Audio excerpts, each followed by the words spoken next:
बिस्मिल्लाहिर्रहमानिर्रहीम, अस्सलाम वालेकुम, good morning and welcome to morning at home. मैं हूँ आपकी मेज़बान जुगन काज़िम और उम्मीद है कि आप सब खैरियत से होंगे। आज आपसे बात करनी है माँ बाप की। अब आप लोग कहेंगे कि माँ बाप की बात करने के मतलब क्यों बात करें माँ बाप की तो हर रोज़ ही बात होती है या किसी न किसी कॉन्टेक्स्ट में पेरेंट्स की हम डिस्कशन करते ही हैं। लेकिन व्यूअर्स, माँ बाप के लिए आसानियाँ पैदा करना, स्पेशली उन पेरेंट्स के लिए जो सिंगल पेरेंट्स हैं, ये एक बड़ी ही इम्पॉर्टेंट चीज़ है जो हमारी सोसाइटी में अक्सर इग्नोर हो जाती है। सबसे पहले तो माँ और बाप, बहुत ही खूबसूरत ताल्लुक़, बहुत ही हसीन रिश्ता। आजकल जिस चीज़ की मुझे खुशी होती है वो ये है कि माँ और बाप दोनों के साथ बच्चों का ज़्यादा फ्रेंडली ताल्लुक़ होता है, ज़्यादा दोस्ती वाला ताल्लुक़ होता है, म्यूचुअल रिस्पेक्ट वाला ताल्लुक़ होता है। पहले वक्तों में जिस तरह बच्चों को बिल्कुल इग्नोर किया जाता था, उनकी कोई बात नहीं सुनी जाती थी, अब ऐसे मामलात नहीं होते और बच्चे भी अपने माँ बाप को ज़्यादा ट्रस्ट करते हैं, उनसे अपनी बहुत डीप और पर्सनल बातें भी शेयर करते हैं। हमारी कामयाबी, हमारी खुशी, हमारे हर काम के पीछे हमारे माँ बाप ही होते हैं, उनकी दुआएं, उनकी सपोर्ट और उनका एफ़र्ट। लेकिन जब हम एज़ चिल्ड्रन या बच्चे होने के नाते सोचते हैं अपने माँ बाप के लिए कुछ करने को, तो हम सॉरी, मुझे अफसोस के साथ ये कहना पड़ेगा कि हम अज़ाब समझते हैं अगर माँ बाप की तबीयत ख़राब हो और हमें उनका ख्याल रखना पड़े, या फिर माँ बाप अगर किसी फ़ाइनेंशियल पैसों के मामले में किसी में फंस जाएं, उनकी हेल्प करनी हो या फ़िज़िकली जाके उनका कोई काम करना हो, तो अक्सर बच्चे जो हैं वो थोड़ा सा चिढ़ जाते हैं या ये फ़ील करते हैं कि यार की क्या है, कर तो लेते हैं लेकिन बड़ी बेदिली से, नाखुशी से। जबकि व्यूअर्स, ये बात तो मैं कब से सुनती आ रही हूँ और आप लोग भी जानते हैं कि एक माँ 7 बच्चे पाल लेती है, लेकिन 7 बच्चे, उनकी बीवियाँ और शौहर और उनके बच्चे, एक 27-30 लोगों का हजूम एक माँ का नहीं ख्याल रख पाती। क्या मसला है? क्या माएँ जीनियसेस होती हैं या सुपर जीनियसेस होती हैं जो वो हर चीज़ संभाल लेती हैं? बाप जो काम भी करते हैं, फैमिली भी देखते हैं, 70 और चीज़ें साथ में करते हैं, बच्चों को पढ़ाते भी हैं, वो कोई, उनके पास कोई जादू की छड़ी है? क्या है उनके पास? उनके पास एक चीज़ है और वो है अपने बच्चों के लिए दुआएं और प्यार। और बच्चे किसी भी तकलीफ़ में होते हैं, किसी भी प्रॉब्लम में होते हैं, वो उफ तक नहीं करते। जबकि बच्चों को कहा गया है कि माँ बाप की खिदमत करो और उनको उफ तक नहीं कहना, लेकिन उनके तो किसी भी छोटे से छोटे और बड़े से बड़े काम पे मुंह बन जाता है, इरिटेट हो जाते हैं बच्चे, या एक दूसरे के ऊपर भाई बहन डालना शुरू कर देते हैं। जो आज भी याद है, हम अपनी एक रिश्तेदार के घर बैठे हुए थे, तो जो आंटी थी उनको कैंसर था, तो उनकी कीमोथेरेपी के लिए लेके जाना था उनको डॉक्टर पे अगले दिन। तो ये भाई बहन बैठे हुए थे, कोई 4 बहनें और 2 भाई, और आपस में गुफ्तगू चल रही है और साथ भाभियाँ भी हैं और हस्बैंड्स भी बैठे हुए हैं बच्चियों के उनके, और ये कोई 12 लोग बैठे हुए हैं, हस्बैंड्स और वाइफ्स, 6 उनके बच्चे टोटल। तो यानी कि आप सोचे कि अबाउट 12 पीपल, 12 लोग बैठे हुए हैं और आंटी सामने बैठी हुई हैं। तबीयत उनकी काफ़ी ख़राब है, बट ऑब्वियसली सुनने की सलाहियत तो रखती हैं। और बात क्या हो रही है कि आए हाय, अब कल अम्मी को कीमो के लिए लेके जाना है। कौन लेके जाएगा? अच्छा तुम ले जाओ। एक का नाम लिया, एक ने कहा कि मैं तो बिज़ी हूँ, दूसरी को कहा, बेटी को, उसने कहा मैं और मेरे हस्बैंड तो हम तो आज शाम को ही लाहौर से बाहर जा रहे हैं, तो हम तो पॉसिबल। मतलब 12 के 12 लोग मसरूफ़ थे और चिढ़ रहे थे कि वो किस तरह लेके जाए। तो आगे से आंटी ने घूम के कहा, बेटा कुछ नहीं होता, तुम लोग अपने अपने काम करो। मैं जो घर में उनको ख्याल रखने वाली जो उनकी आया थी, उन्होंने उसका नाम लिया, उन्होंने कहा मैं उसके साथ चली जाऊंगी अस्पताल, जगह का मुझे पता है, मैं उधर जाके कमरे में बस ड्रिप ही लगवानी है ना कीमो की। मेरा इतना दिल ख़राब हुआ उनके इस कहने पे, और उससे ज़्यादा जिस बात पे मेरा दिल ख़राब हुआ वो ये था कि सारे बच्चों ने और साथ में उनके मियाँ बीवियों ने कहा कि हाँ हाँ हाँ, आप तो इतनी दफ़ा गई मियाँ, आप तो मैनेज कर लेंगी, आप चली जाइएगा, हम उसको समझा देंगे खातून को, और ड्राइवर हम अरेंज कर देंगे आपको ले जाने के लिए। तो रेंट की गाड़ी पे ड्राइवर अरेंज करके उनको भेजा गया हॉस्पिटल जहाँ पे उनकी कीमो हुई और वो आ गई। लेकिन कभी सोचेंगे व्यूअर्स एक लम्हे के लिए कि अगर हम बीमार होते बचपन में और माँ बाप दोनों हाथ उठा लेते और सब कहते रहने दो, घर में जो काम करने वाला कोई शख्स है वो ले जाएगा, चेक करा लेगा, नो प्रॉब्लम। तो जब हम बच्चे होने के नाते इससे बेहतर ट्रीटमेंट एक्सेप्ट करते थे, तो क्या एक माँ जो कैंसर यानी कि ज़िंदगी और मौत की बीच की एक जंग लड़ रही है, उसको घर के काम करने वाली खातून लेके जाएगी, जो नो डाउट बड़ी अच्छी बड़ी प्यारी खातून है, पिछले 15 साल से उनके घर में वो जॉब कर रही थी और वो ले भी गई और सब हो गया। लेकिन और मैंने जब ऑफ़र किया कि मैं ले जाती हूँ तो मुझे आगे से चुप करा दिया गया, एक तरह से शट अप कॉल दे दी गई कि तुम्हें क्या हो रहा है, हम लोग मैनेज कर लेंगे ना। तो मैंने दिल में सोचा तुम लोग क्या स्वाते मिट्टी मैनेज कर रहे हो। मेरी भी वो आगे से रिश्तेदार थी, इसलिए मेरा दिल था कि मैं करूँ, तो मुझे भी उन्होंने कहा कि रहने दो। वो भी बेचारी शर्मिंदगी के मारे उन्होंने कहा कि मैं खुद ही चली जाती हूँ। लेकिन व्यूअर्स 12 लोगों के में से किसी एक के पास वक्त नहीं था कीमोथेरेपी पे ले जाने के लिए। कितने अफसोस की बात है। और खांसी हो, ज़ुकाम हो या सारी रात बच्चा जागा हुआ हो या पेट में मरोड़ पड़ी हो तो माँ दौड़ के बच्चे को अस्पताल लेके जाती है। वो आई नहीं देखती, थाई नहीं देखती, अपनी सेहत नहीं देखती, ये नहीं देखती कि घर में पैसा है कि नहीं, बस अपने बच्चे के इलाज के लिए उसको ले जाने के लिए तैयार। सो व्यूअर्स, ये एक सोचने की बात है कि क्या हम अपने पेरेंट्स को वो वैल्यू और वो इम्पोर्टेंस देते हैं जो हमें देनी चाहिए। हाँ, पहले वक्तों में माँ बाप के साथ माँ बाप का रवैया ज़रा डाढ़ा होता था, बहुत स्ट्रिक्ट होते थे, लेकिन बच्चे उनके सारे काम करते थे, उनकी खिदमतें करते थे और चूं तक नहीं करते थे। आजकल क्योंकि बच्चों के साथ दोस्ती है और प्यार है तो बच्चे माँ बाप को फॉर ग्रांटेड लेते हैं कि खैर है, डजेंट मैटर, कुछ नहीं होता, माँ बाप की बारी ही कुछ नहीं क्यों। मतलब अपने पर्सनल मामलात में अपनी किसी चीज़ को करना हो, बच्चे को हिफाजती टीका लगना है तो माँ नहीं, माँ भी जा रही है, बाप भी जा रहा है, दादी भी साथ जा रही है, नानी भी साथ जा रही है, सारा एक हजूम जा रहा है, ख़ानदान जा रहा है। तो क्या जब एक औरत जिसने बच्चे पैदा किए, उसके बच्चों के बच्चे हो गए और इतना बड़ा एक क्राउड है लोगों का जो उसका ख्याल रख सकता है, लेकिन कोई भी हाथ पकड़ने के लिए तैयार नहीं है। और ये व्यूअर्स अब हर दूसरे घर की कहानी हो गई है। बच्चों का, आजकल की यंग जनरेशन का ख्वाब है हमने बाहर जाना है, हमने बाहर जाना है। माँ बाप पता नहीं क्या क्या जतन करके अपने बच्चों को बाहर भेज देते हैं और फिर वही माँ बाप जिन्होंने हर चीज़ बेच बूझ के, हर चीज़ को साइडलाइन करा के अपने बच्चों को पढ़ा लिखा के कुछ बनाया या उनको बाहर के मुल्क भेज दिया, वही बच्चे फिर मुड़ के कभी पूछते ही नहीं हैं। और माँ बाप, बहुत से लोगों के ऐसे दुनिया से रुखसत हो जाते हैं, वो अपने माँ बाप का मरा हुआ मुँह तक नहीं देख पाते क्योंकि वो कहते हैं अब तो डेथ हो गई, अब इतना महंगा टिकट लेके आने का क्या फ़ायदा, हम यहीं पे कुछ कर लेंगे। सो व्यूअर्स, ये सोचने की बात है। ज़िंदगी और मौत की कोई गारंटी नहीं है। हाँ, सिर्फ ये गारंटी है कि एक पॉइंट आएगा जब हम इस दुनिया से रुखसत हो जाएंगे, लेकिन टाइम पक्का नहीं है। टाइम कंफर्म्ड है, हमें नहीं पता वो क्या है। सो क्या ये सेंसिबल बात है कि हम अपने माँ बाप के साथ एक नेगेटिव रवैया रखें? कल को वो इस दुनिया में ना रहे तो बहुत से ऐसे लोग हैं जिनके माँ बाप 50 साल की उम्र पे चले जाते हैं, 45 की एज पे चले जाते हैं। जब वो चले जाते हैं तो हम पिटते हैं, रिग्रेट्स करते हैं, ख़त्म करते हैं घर पे, बरसियों पे मतलब दुआएं रखते हैं, दुआएं खैर रखते हैं, हज़ार चीज़ें करते हैं। लेकिन जब वो इस दुनिया में होते हैं तो हमें उनकी कोई टेंशन नहीं होती। तो लोगों की कदर करें जब वो इस दुनिया में हो, और जो सबसे ज़्यादा हमारी कदर डिज़र्व करते हैं वो हमारे माँ बाप हैं। और अब मैं यहीं से बात को ले जाना चाहूँगी सिंगल पेरेंट्स की तरफ। सिंगल पेरेंट कौन होता है?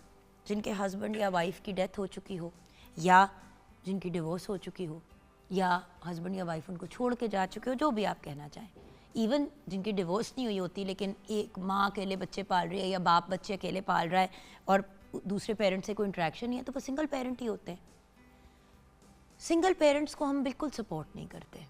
हाँ, अगर कोई खातून बेवा हो जाए या कोई मर्द जो है उसकी बीवी फौत हो जाए तो लोग ज़रा ज़्यादा सपोर्टिव होते हैं, लेकिन स्पेशली डिवोर्स के केस के अंदर ऐसे होता है कि जैसे माशरा जो है उन लोगों को सज़ा दे रहा है कि क्यों नहीं तुम्हारी शादी चली, तुम्हारी सज़ा ये है कि हम अब तुम्हारे साथ नहीं खड़े होंगे, सपोर्ट नहीं करेंगे।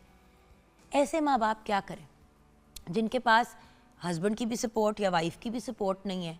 और यानी कि देखें ना, जब शादी होती है मियाँ और बीवी की तो हस्बैंड की फैमिली और हस्बैंड और वो पूरा सेटअप, फिर बीवी उसकी फैमिली उसका पूरा सेटअप, बच्चों को कोई छोड़ना है, किसी चीज़ में हेल्प की ज़रूरत है, कुछ ऊंच नीच है, तो बहुत से लोग होते हैं जिसकी तरफ आप रुजू कर सकते हैं।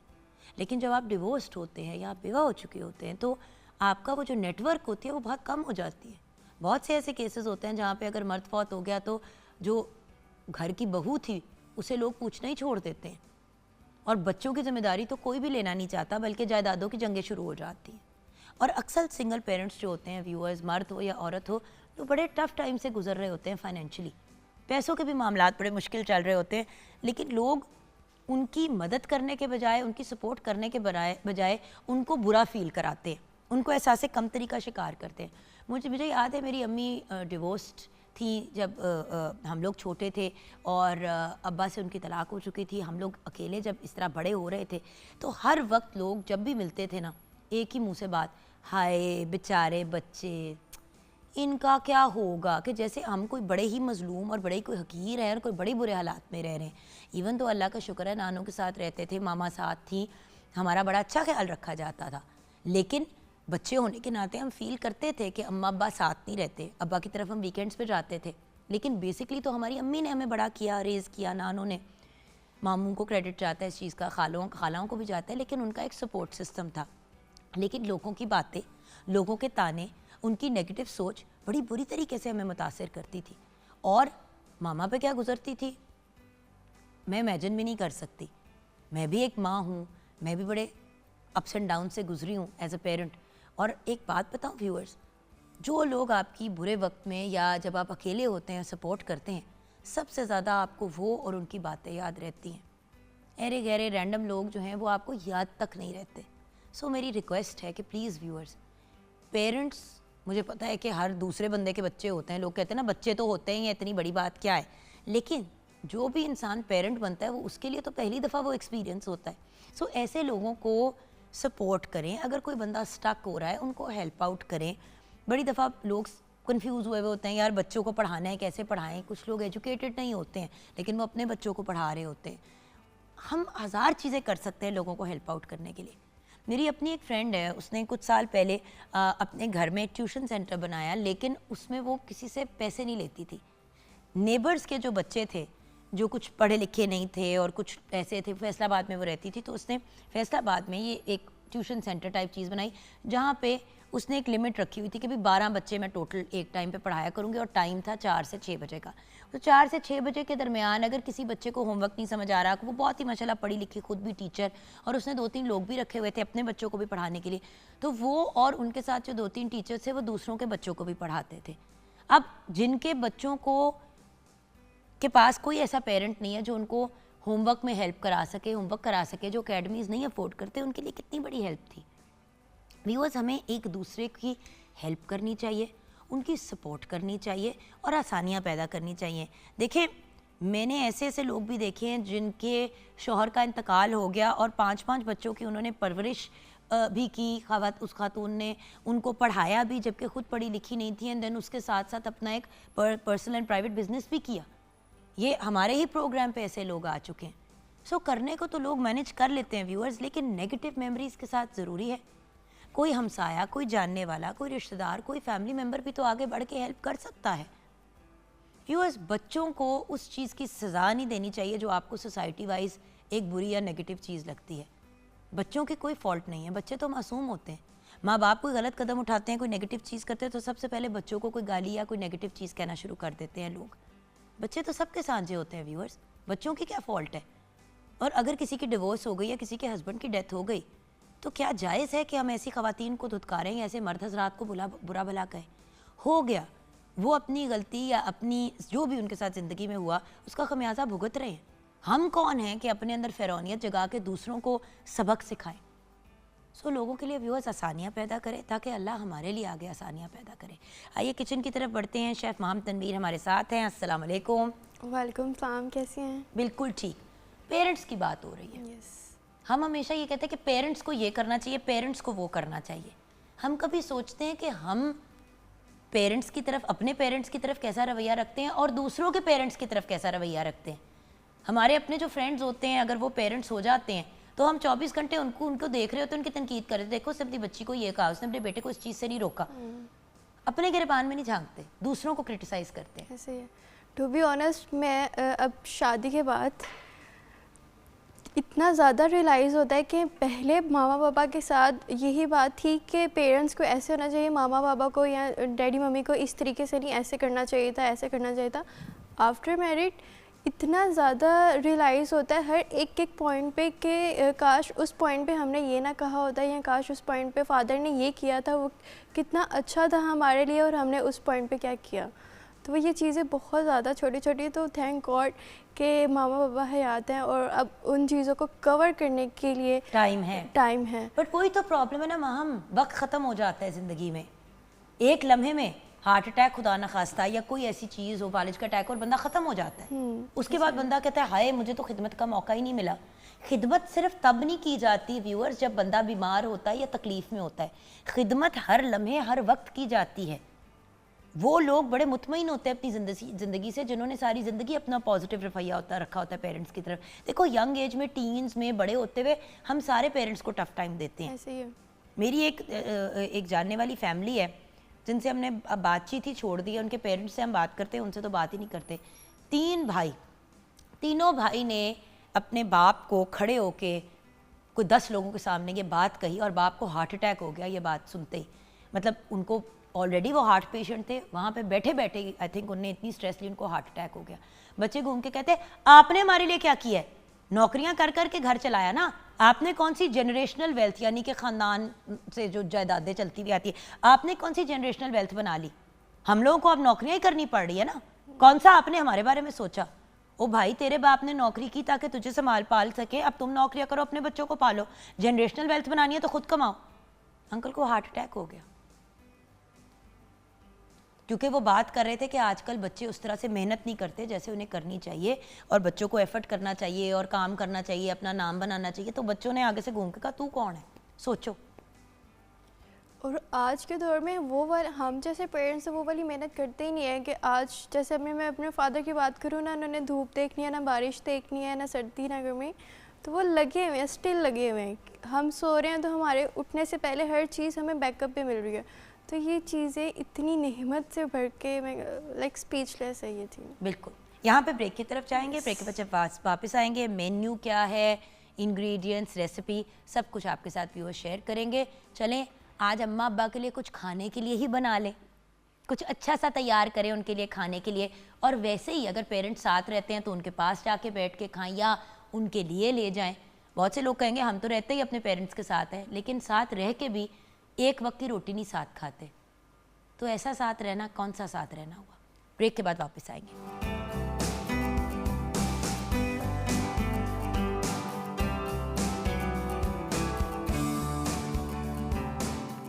Welcome back from the break viewers. आ गए हैं हम शेफ़ माहम तनवीर के किचन में। आज आपका मेन्यू क्या है, सबसे पहले मेन्यू बताएं। आज हम बना रहे हैं smoky yogurt chicken with cucumber salad, creamy cucumber salad, खीरे का सैलेड होगा ताकि कचूमर से कुछ डिफरेंट चीज़ हो जाए। एंड उसके साथ साथ हम बेसिकली दही वाली धुआं दही चिकन बना रहे हैं। तो मैं ज़रा अपने काम की तरफ बढ़ती हूँ और आप हमारे साथ रेसिपी शेयर करेंगी। ये हमने थोड़ा सा पैन गरम कर दिया। ऑयल इसमें मैं कितना ऑयल हम इसमें 1 कप ऑयल ऐड कर देंगे। ठीक है, सही हो गया। ऑयल डाल दिया, ऑयल गरम होगा, इसमें मैं अनियंस डाल दूंगी। तब तक आप अच्छा अनियन की पेस्ट है ये? यस, अनियन की प्यूरी जल्दी कुक करने के लिए। यस, सिंपल प्याज थोड़ा सा ब्लेंड कर लेना है पानी के साथ, ठीक है।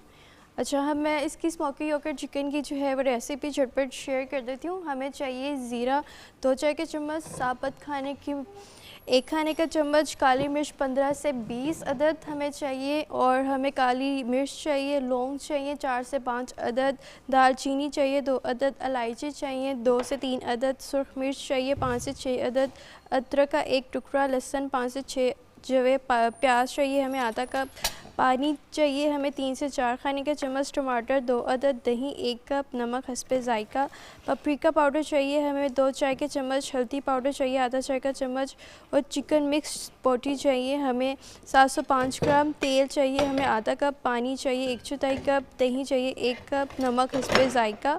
और हम कोयले को जो है हस्बे ज़रूरत जो है उसमें धुआं देने के लिए यूज़ करेंगे, और हरा धनिया पुदीना जो है वो हरी मिर्चें हम उसमें गार्निश कर देंगे, ठीक है।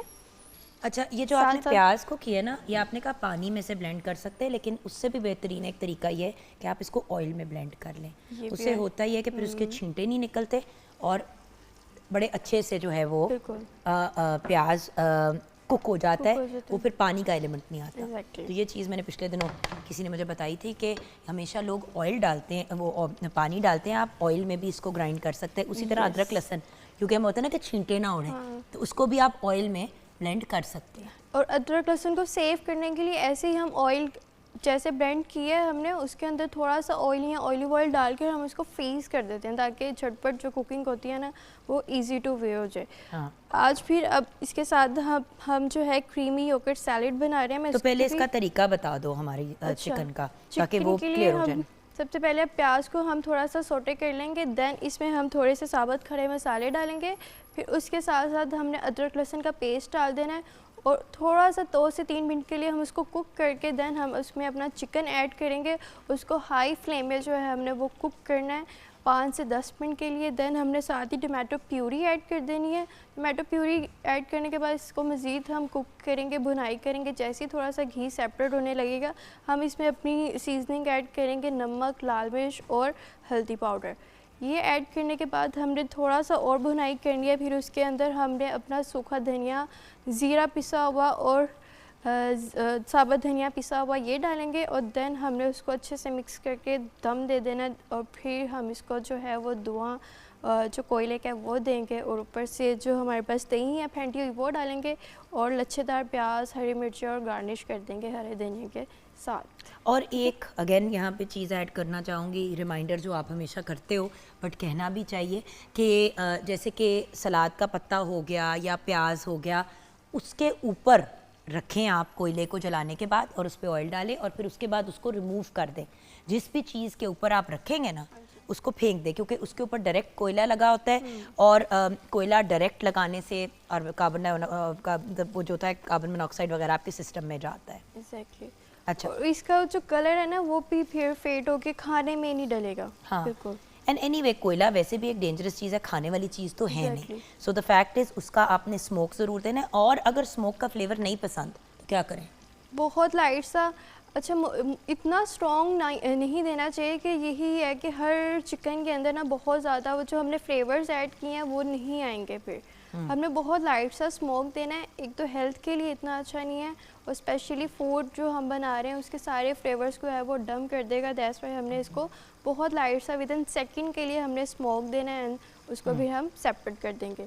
अगर बिल्कुल ही नहीं पसंद तो हम इसको टोटली अवॉइड कर सकते हैं। ज़रूरी नहीं है ये फिर आपकी वो जिसको हम दही वाली मुर्गी कहते हैं वो बन जाती है आपकी। और इसमें तो खड़े मसाले, ज़ीरा भी अगर आप उसी तरह डाल दें लाइक प्रॉपर जिस तरह पिसा हुआ नहीं होता तो बड़ा मज़े का फ्लेवर आता है। अब हम अपने इसमें साबुत खड़े मसाले डालेंगे जिसमें हमारे पास दालचीनी है, लौंग है और छोटी इलायची है, ये ऐड कर देंगे ताकि ये भी साथ साथ इसकी जो खुशबू है वो हमें एग्जैक्टली चाहिए वो इसके अंदर आएगी।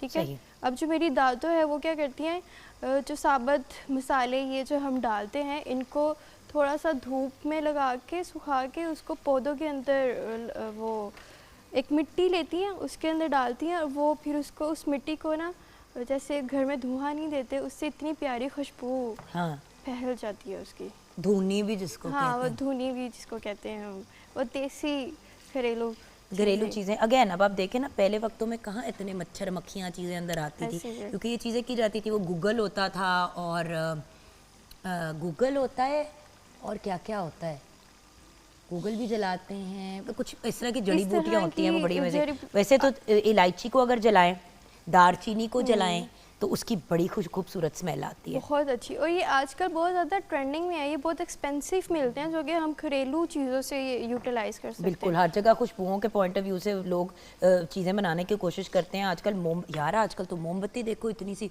4,500-5 हज़ार की है कौन सी सोने की मोमबत्ती। और अगर उसकी फ्रेगनेंस देखें तो वही ये सिनेमम थोड़ी सी उसमें अगर हम वो अगर घरेलू चीज़ें ऐड करनी हो तो ये हमारी जो सबसे ज़्यादा दालचीनी और ये इलायची है इनका थोड़ा पाउडर डाल के उसी को सिंपल मोम लेके आप गुलाब की पत्तियाँ डाल दी आपने तो वो थोड़ा सा ऑयल डाल के उसकी इतनी अच्छी खुशबू फैलती है।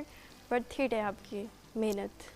अच्छा, और अब तो हर चीज़ का ऑयल भी मिल जाता है। अच्छा, क्यूकम्बर सैलेड की तरफ आते हैं। खीरे का सैलेड। कुकम्बर सैलेड में हमें चाहिए कुकम्बर्स, हमें 2 कप कुकम्बर्स चाहिए स्लाइस किए हुए, 2 कप ही।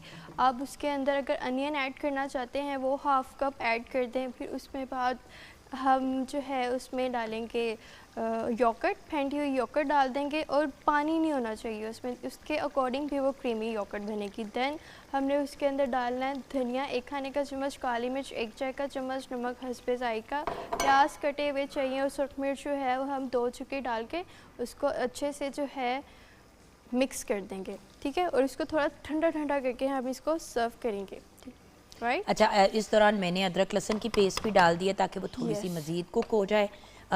ये सिर्फ ये होता है क्योंकि प्याज जो है इसमें पानी होता है और फिर अदरक लहसुन में भी थोड़ा पानी होता है, तो उसको 2 मिनट लगते हैं पकने में, because you don't want that प्याज का कच्चा कच्चा taste, but at the same time काला भी नहीं करना। काला भी नहीं करना। अब हम कुकम्बर सैलेड बना रहे हैं। अब जैसे चूँकि विंटर्स हैं, हम पानी का इंटेक इतना कम करते हैं, तो ये विंटर में ये सैलेड बहुत आपकी एक तो पानी की जो इंटेक है उसमें भी हेल्प आउट करता है। आपके अंदर बहुत अच्छी जो है ना, जो कहते हैं इतना स्पाइसी खाने के बाद आपको थोड़ी ठंडा ठंडा फील, रिफ़्रेशिंग फील के लिए जो है ना बहुत ज़्यादा अच्छा ये सैलेड है। तो इसको मस्ट अपने ना स्पेशली एक दिन छोड़ के एक दिन ऐड कर लें अपने लंच में, तो बहुत ज़्यादा हेल्थ के लिए बहुत अच्छा है।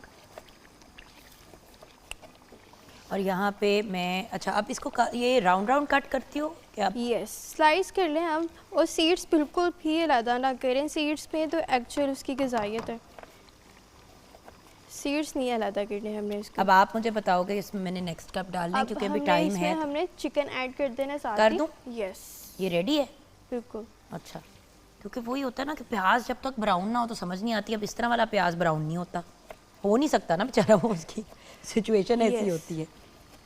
अच्छा, इसमें वैसे खड़ा खड़ा प्याज क्यों नहीं डाल रही? खड़ा खड़ा प्याज, ये अब तो थोड़ा इसकी जो दूहा दही चिकन है ना, थोड़ी उसमें पिसी हुई चीज़ें, जो ब्लेंड की हुई चीज़ें वो डलती हैं। खड़ा मसाला और ब्लेंडेड प्याज ब्लेंडेड, इसीलिए टमाटर का भी छिलके उतार के आपने उसको ब्लेंड किया हुआ है उसको भी। ठीक है।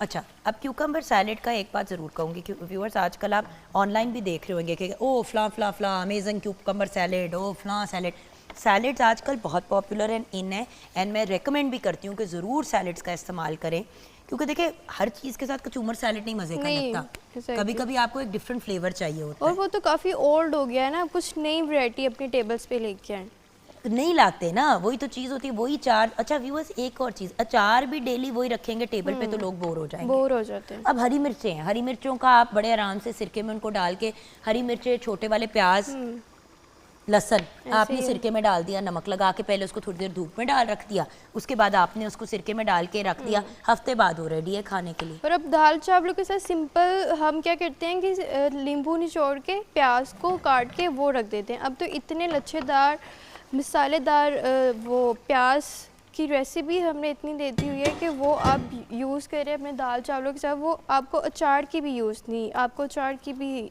ज़रूरत नहीं पड़ती है उसमें। बिल्कुल। सो द फैक्ट इज़ एक हेल्दी और अच्छे तरीके से आप चीज़ों को तैयार कर सकते हैं और घर पे ही बना सकते हैं। और मज़े की बात ये कि किसी भी रेस्टोरेंट में आज कहीं पे भी चले जाओ, मैं उस दिन एक बेकरी में गई, बेकरी में ओके, मैं जान के बार बार बेकरी कह रही हूँ, I walked into the bakery, और वहाँ पे मैं केक्स वगैरह देख रही, तो एकदम से मेरी नज़र पड़ी कि इस तरह करके ना बोतलें बहुत सी पड़ी हुई हैं, तो मैंने कहा ये क्या है, मैंने करीब जाके देखा तो छोटे वाले जो गोल प्याज होते हैं वो सिरके में डले हुए, अच्छा, हरी मिर्चें इस तरह डली हुई सिरके में, इमली की चटनी, प्लम की, आलू बुखारे की चटनी, पता नहीं कौन कौन सी बोतलों में बंद। अच्छा, तो बात ये कि ये चीज़ें हम घर पे भी तो बना सकते हैं बहुत इजीली, और वो भी इतनी बल्क, इतने आप कोई हाफ एन केजी में भी लेती है वो इतनी एक्सपेंसिव पड़ जाती है, और उसकी जो शेल्फ लाइफ है वो इतनी मिनिमम होती है कि आप कुछ कंज्यूम करना आपको होता है कि बस ये एक वीक में ना हम कवर दें, और वो नहीं हो पाता, वो नहीं हो पाता। सो बेहतर है कि आप इस तरह की चीज़ें, जैसे आपने अगर पुदीने की चटनी बनाई है या पुदीने और इमली वाली जो होती है मज़े की, वो बना दी है, या पुदीने या टमाटर की चटनी बनाई, अब टमाटर ख़राब हो जाता है यस ज़्यादा देर उसे रखे तो आप चटनियाँ इतनी बनाएं, पेरेंट्स की बात हो रही है, इस तरह करके कुछ चीज़ें आप जार्स में बना के ले जाएं। माँ बाप कितनी चीज़ें लेके आते थे हम छोटे होते थे। मेरी दादी मुझे याद है हर रमज़ान से पहले ही उन्होंने, रमज़ान में इतनी मेहनत नहीं होती है तो वो इतनी डिफरेंट चटनियाँ बना के फ्रीज कर देती हैं, वो फिर ऑन द स्पॉट जो है वो खाने में, आप पकौड़ों के साथ खाओ, आप समोसों के साथ खाओ। और देखो जब हम छोटे थे तो हम कहीं पे भी जाते थे, किसी आउटिंग हो गई, कोई गेट टुगेदर हो गया, कुछ हो गया, मतलब पेरेंट्स वगैरह की कहीं पे भी जाते थे तो माँ बाप हमेशा एक तो कभी खाली हाथ नहीं जाते थे, हमेशा अपने साथ कुछ ना कुछ लेके जाते थे लोगों के घर। तो लोगों के घर ले जाने के पॉइंट ऑफ व्यू उस वक्त अच्छे वक्त थे, 1500 रुपए में, 1000 रुपए में प्रॉपर आपको आ जाती थी गिफ्ट ले जाने के लिए। अब तो 1000 रुपए में केक भी नहीं आता। मेरी मामा क्या करती हैं कि किसी के घर जाना है तो उन्होंने अपने ही हाथ से बने हुए नान खुदाई और चटनियाँ, इनको छोटे छोटे खुटी बैग्स बना के वो लेके जाना, स्पेशली अपनी बेटियों के घर, अपने बच्चों के घर। तो वो बहुत अच्छा लगता है कि आप अपने हाथ से कुछ बना के दूसरों के घर। हाँ, लेकिन बात ये है कि अम्मा अब्बा की जिम्मेदारी नहीं है हर चीज करना। ये बात याद रखें कि अब आप बड़े हो गए हैं। अगर आप इतने बड़े हैं कि आप ये शो देख रहे हैं तो आप इतने बड़े हैं कि आप, आई एम नॉट सेइंग कि कुछ महंगा करो, आई एम सेइंग कि जो अपने ही घर में कर रहे हो वही साथ कर लो। और एक आदत जो मुझे सबकी बहुत बुरी लगती है, जो मैंने आज पॉइंट आउट करनी है, और ये मैंने बड़े लोगों में देखा है, मर्दों में भी औरतों में भी, कि खाना अगर बना रहे हैं तो बस अपनी ज़ात के लिए बनाना है या अपने शौहर के लिए बनाना है या शौहर अपनी बीवी के लिए सिर्फ बना रहे हैं। भाई बना रहे हो एक्स्ट्रा बना लो, अम्मा अब्बा को दे दो, अगर वो साथ रहते हैं ग्रेट, अगर नहीं रहते हैं उनके घर भेज दो। देखिए, लाड सिर्फ महंगा नहीं होता, लाड का मतलब ये होता है कि भाई मैं, I am thinking about you, I am missing you, आपका ख्याल आया, आपका सोचा तो जी चाह कि ये कर लूँ आपके लिए। इसका मतलब ये नहीं है कि हज़ारों लाखों की चीज़ करें। भाई अपने बाग में बैठे हुए हैं, आपको वहाँ पे पौधे नज़र, आपको वहाँ पे फूल हैं, आपने कुछ फूल काट के अपने फूलदान में अंदर लगा लिए घर के, तो कुछ आपने ऐसे काट करके पेरेंट्स के घर ले गए। अब मैं अगर अपनी मामा की बात करूँ, मैंने 8th क्लास में उनको मैंने उनको 8th क्लास में ऑब्जर्व करना स्टार्ट किया है कि ये कुकिंग बड़े मज़े से करते हैं। एक साइड में वो अदरक लहसुन कूट रही हैं, एक साइड में वो चम्मच हिला रही हैं, फिर मुंह में उन्होंने तरुशी वगैरह पढ़ना है। तो मुझे ये चीज़ें इतनी अट्रैक्ट करती थी, मैं उनकी वजह से मुझे ये फील्ड जो है वो इतनी अट्रैक्ट की है। तो फिर मैंने क्या, फ़र्स्ट टाइम मैं अपनी दोस्तों के लिए, मुझे याद है मैंने अचारी बिरयानी बनाई और उस पर मुझे ये पता लगा कि चावलों में कनियाँ भी होती हैं। तब मुझे एक चीज़ सीखने को मिली, और वो उस फ्लेवर वाइज अगर मैं बात करूँ वो इतने मज़े की बनी, लेकिन उसमें 1-2 कनियाँ रह गई। तो फिर मेरी मामा ने मुझे बताया कि इसमें कनियों का ही हिसाब होता है, 2 कनी, 1 कनी, और बिरयानी के लिए कितनी कनी छोड़नी है, पुलाव के लिए, पुलाव में तो कनी छोड़नी नहीं है, आपने दम लगाते हुए 1 कनी छोड़नी। सो यू नो, ये सारी चीज़ अगेन ये आप विद एक्सपीरियंस सीखते हैं। और माँ बाप इतने वो अपने बच्चों को पुश करने के लिए, तो मेरे पापा ने इनाम देना स्टार्ट कर दिया कि इसने आज ये किया है, इनकरेज करना है। तो वो मुझे इतना ज़्यादा मोटिवेट करता तो गया। जान, तो बात ये है कि अब पॉइंट ये है कि आपको तो मोटिवेट कर लिया, अभी तक जो आप बात कह रही है वो कोई अजीब बात नहीं कर रही, ये हर जगह होता है। लेकिन क्या हम अपने माँ बाप को मोटिवेट करते हैं? क्या हम अपने पेरेंट्स को जाके कहते हैं कि क्या आप, अब देखो एक एज आती है जब माँ बाप कहते हैं कि बस हमने तो कर लिया जो करना है, उसी स्टेज पे तो याद कराना है कि नहीं, उठें, आपके बगैर हम ये भी नहीं कर सकते, वो भी नहीं कर सकते, या आप ये चीज़ कर लें। कितनी खवातीन है वो 50s में 60s में जाके अपनी एज में अपनी बिजनेस। जुबैदा आपा, कितनी एक खूबसूरत कहानी है जुबैदा जी की, अल्लाह उन्हें जन्नतुल फिरदौस में आला मकाम अता फरमाया, आमीन। अब जुबैदा जी की सबसे प्यारी बात ये थी कि उन्होंने अपने बच्चे पाल लिए, सारा कुछ कर लिया, और जो चीज़ें उस दौरान सीखी उन्हीं के घर वालों ने उनको पुश किया कि आप करें। सो हम पॉजिटिव, अगर हमारे माँ बाप हमारी ज़िंदगी में पॉजिटिव इन्फ्लुएंस है व्यूअर्स, तो हमें भी बच्चे होने के नाते किसी स्टेज पे इस चीज़ का एहसास करना चाहिए कि हमें भी उनकी लाइफ में पॉजिटिव इन्फ्लुएंस बनना है। यहाँ पे हम ब्रेक की तरफ जाएंगे। आप अपना काम मुकम्मल करें, मैं मज़ीद अपने काम मुकम्मल करती हूँ, क्योंकि आज हमने बात करनी है कुछ ऐसी चीज़ों की जो घरेलू आम इस्तेमाल की चीज़ें हैं, लेकिन उनके बेनिफिट और नुकसान क्या हैं ये हम डिस्कस करेंगे छोटी सी ब्रेक के बाद।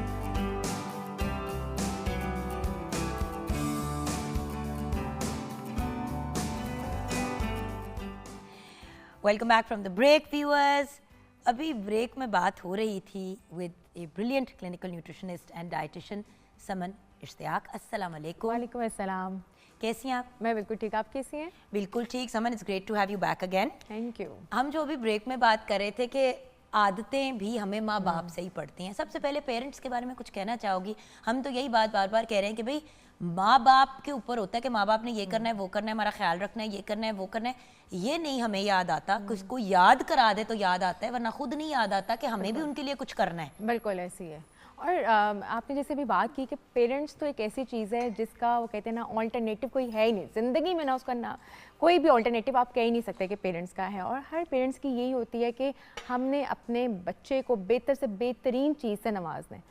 वो कहते हैं ना कि पेरेंट्स के अगर हाथ में हो तो वो बच्चे का नसीब भी खुद बेहतर से बेहतरीन कर दे। और दुआएं मांग मांग के हमारे नसीबों को बेहतर भी करते हैं। बिल्कुल ऐसी है। वो कहते हैं ना कि नसीब और किस्मत सिर्फ एक चीज़ से बदल सकती है जी, होनी अनहोनी या अनहोनी होनी दुआओं के ऊपर बहुत ज़्यादा बेस बिल्कुल करती ऐसी है। और हमारे रब ने कौन कहना है। जी, लेकिन व्यूअर्स, कुछ ऐसी चीज़ें हैं जो पेरेंट्स ने बचपन में की जो उनको लगता था कि ठीक चीज़ें हैं, ऐसी है। लेकिन शायद वो नहीं थी। जैसे कि चाय और कॉफ़ी का इस्तेमाल। बिल्कुल। जो माँ बाप कॉफ़ी पीते हैं आजकल, स्पेशली कॉफ़ी ड्रिंकर जनरेशन बना, तो पहले चाय ही होती थी हाँ या जी। कश्मीरी चाय होती थी।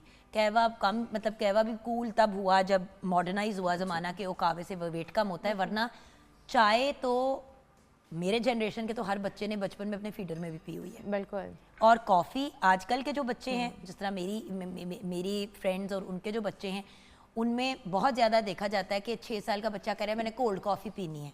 ऐसी है। सो चाय और कॉफ़ी के बारे में अपनी मेडिकल और प्रोफेशनल राय दें। अच्छा, बेसिकली अगर जैसे आपने बात स्टार्ट की ना बड़ी अच्छी कि पेरेंट्स से, क्योंकि हर हैबिट घर में पेरेंट्स से ही आपके बच्चों में जाती है, डेवलप होती है। बट अब जैसे जैसे वक्त चेंज हो गया है, जनरेशन चेंज हो गया, अगर पेरेंट्स की बात की जाए, अगर वो चाय पीते थे या कश्मीरी चाय पीते थे या कावे पीते थे, तो उनकी डाइट भी उतनी ही स्ट्रॉन्ग होती थी कि वो माएँ बच्चों को पकड़ के पहाड़ों पर भी चढ़ रही हैं तो उतनी स्ट्रॉन्ग है। अब आजकल जनरेशन देखें कि बच्चों को थोड़ा सा आप भागने को कह दें, बच्चों की हड्डियों में बोन हेल्थ इश्यूज़ आना शुरू हो जाते हैं, हड्डियों में पेन होना शुरू हो जाती है। चाय कॉफ़ी अगर आप दिन में एक मॉडरेट क्वांटिटी में पीते हैं तो उसका कोई नुकसान नहीं है। बट अगर आप किसी एक हेल्दी चीज़ को भी एक्सेस अमाउंट में पिएंगे तो उसका नुकसान होगा ही होगा। अब आजकल हमारे कल्चर में ये है कि माँओं ने बच्चों को फीडर में ही चाय कॉफ़ी देना शुरू कर दिया, जो बच्चों के बोन हेल्थ इश्यूज़ में प्रॉब्लम असल कर में रही है। वो जो होता है ना कि वो जो बचपन में सर्दी जब आती है, हाँ जी। तो आपको याद है कि आपसे तो बहुत पहले की बात है ये, लेकिन बच्चों को ना रात को चाय पिला दी या सुबह उठते ही बच्चे को चाय और रस दे दिया। बट आई रिमेंबर कि जो चाय हमें मिलती थी वो बेसिकली निरा दूध होती थी, उसमें बिल्कुल। हल्की सी वो डाल देते थे चाय का कावा ताकि उसका रंग आ जाए। हाँ जी। अब तो कड़क चाय बच्चे पी रहे होते हैं। मैं हक्का बक्का शक्ल देख रही होती हूँ कि ये 8 साल का बच्चा कड़क चाय पी कैसे बिल्कुल। रहा है। हमें कड़वी लगती है तो उसको नहीं लग और रही। उसकी इतनी स्ट्रॉन्ग चाय उसकी जो होती है, और अगर टी बैग्स वाली पी रहे हैं तो 2-2 3-3 टी बैग्स डाल रहे हैं। और अगर आप हमारी टाइम पे तो ये होता था ना कि प्रॉपर चाय मसाले वाली भी दालचीनी इलायची ये चीज़ें डाल दी जाती थी और फिर कैवे के अंदर दूध डाल के उसको पकाया जाता था प्रॉपर, वो चाय आप लेते थे।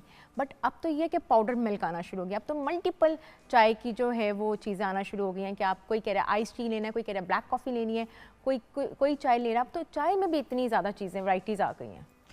बट जनरली क्या चाय एंड कॉफ़ी हमारी सेहत के लिए नुकसानदेह, मतलब आई फर्मली बिलीव कि हर चीज़, इवन जहर का भी कुछ फ़ायदा हो सकता है अगर सही तरीके से इस्तेमाल बिल्कुल किया ऐसे। जाए।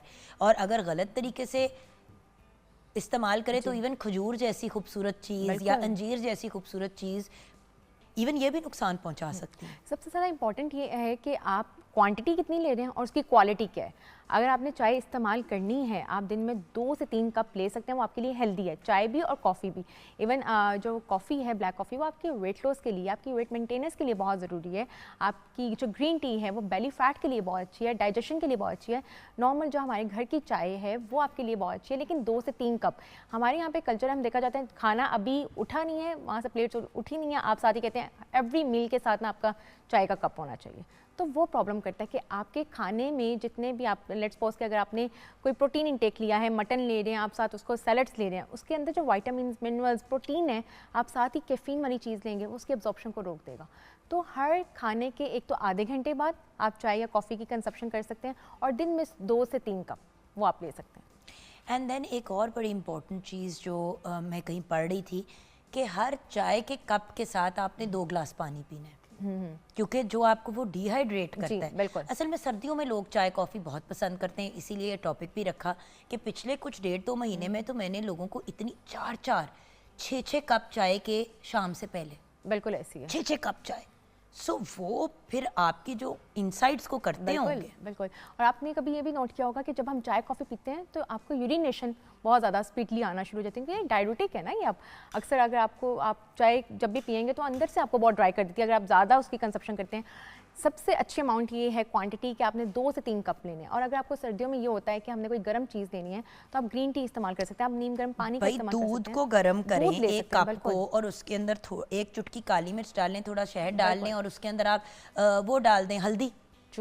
तो जब आप वो डालेंगे तो वो आपके लिए एक गोल्डन मिल्क बन जाएगा। बिल्कुल। और ये आर्थराइटिस के पेशेंट्स के लिए हम सर्दियों में अक्सर देखते हैं, विंटर्स में आर्थराइटिस की पेन जो है वो पीक पे चली जाती है लोगों में।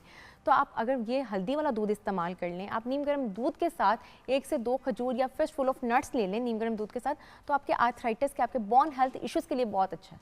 लेकिन लोग कहते हैं कि चाय से और कॉफ़ी से वज़न बड़ा कम होता है, लेकिन मुझे कन्फ्यूजन इस बात पे होती है कि जब आप कैफ़े लाते पी रहे होते हैं कॉफ़ी जो निरी दूध में बनी हुई है, तो दूध की भी तो कैलोरीज होती हैं, दूध पत्ती भी तो लोग पीते हैं, कश्मीरी चाय, निरी दूध चाय उसकी। और हमारे यहाँ पे तो वो होता है ना, पतीलों में चाय बनती है सबके लिए मिक्स, और उसमें चीनी डाली जाती है, तब वो आपकी चाय जो है ना वहीं पे तबाह हो जाती है कि आपने उसके अंदर वाइट शुगर का इंटेक इतना ज़्यादा कर दिया।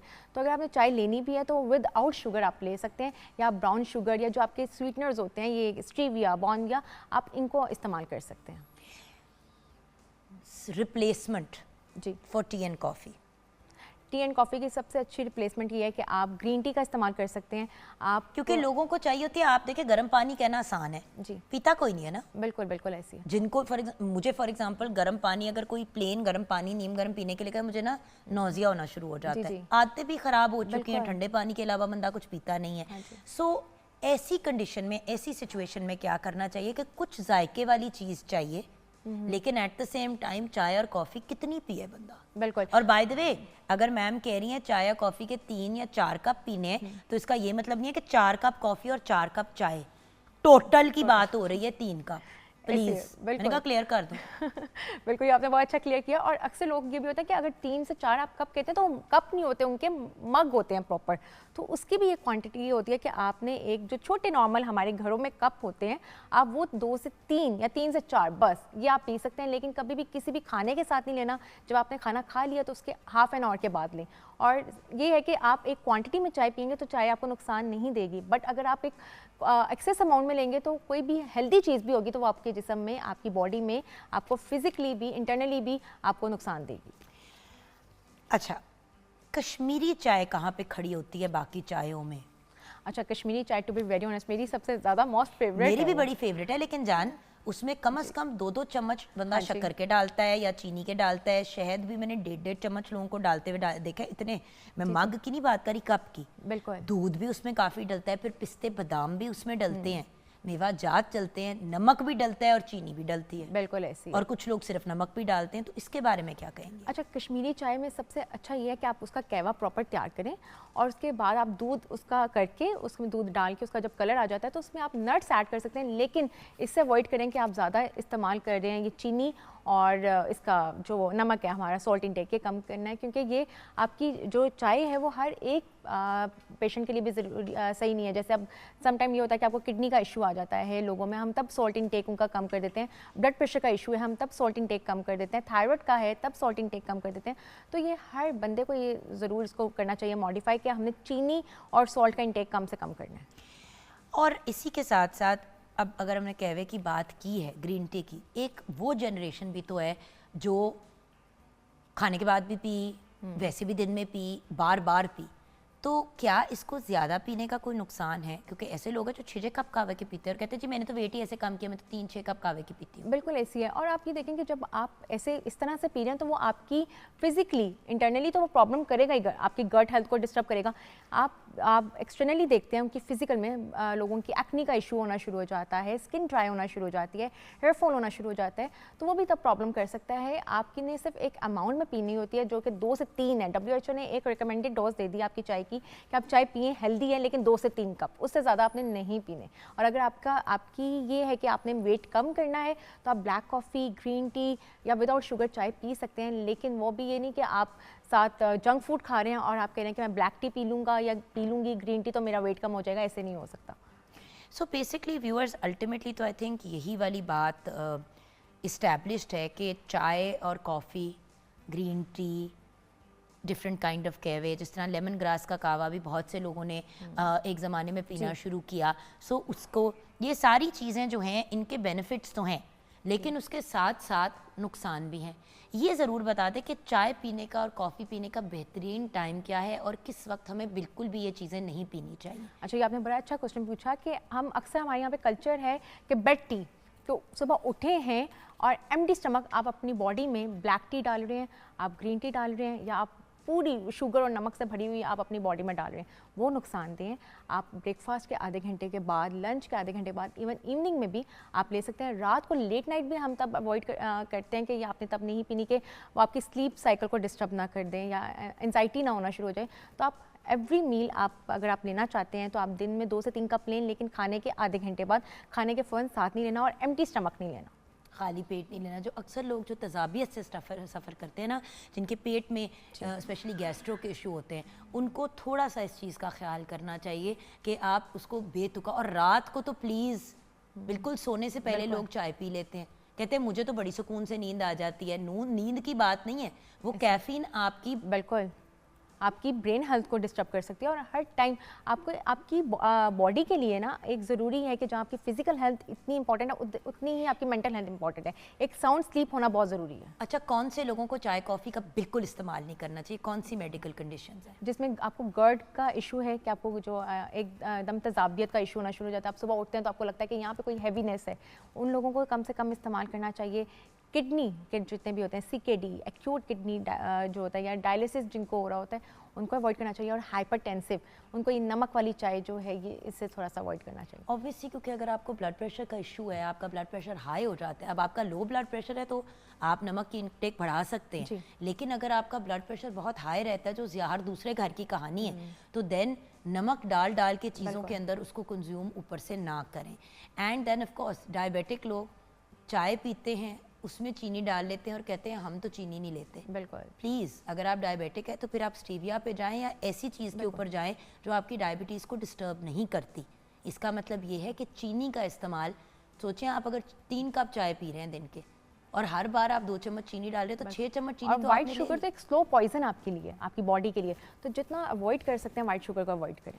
एंड व्यूअर्स, आदत की बात है, ऐसे लोग भी हैं जो 1 कप चाय भी नहीं पीते और ऐसे हैं जो 6 कप पीते हैं, फिर भी उनकी तलब नहीं पूरी होती। सो अपने आप को आपने मैनेज करना है और एडजस्ट करना है। बिल्कुल। यहाँ पे ब्रेक की तरफ जाएंगे। ब्रेक के बाद 2 ऐसी चीज़ों की बात करेंगे जो बड़े बूढ़े कहा करते थे कि ज़रूर पियो, और मुझे भी लगता है कि हमें पीनी चाहिए, लेकिन उसको कैसे बनाना चाहिए, कौन सा वाला, अब आप समझ रहे होंगे कि मैं कहाँ जा रही हूँ, लेकिन ब्रेक के बाद।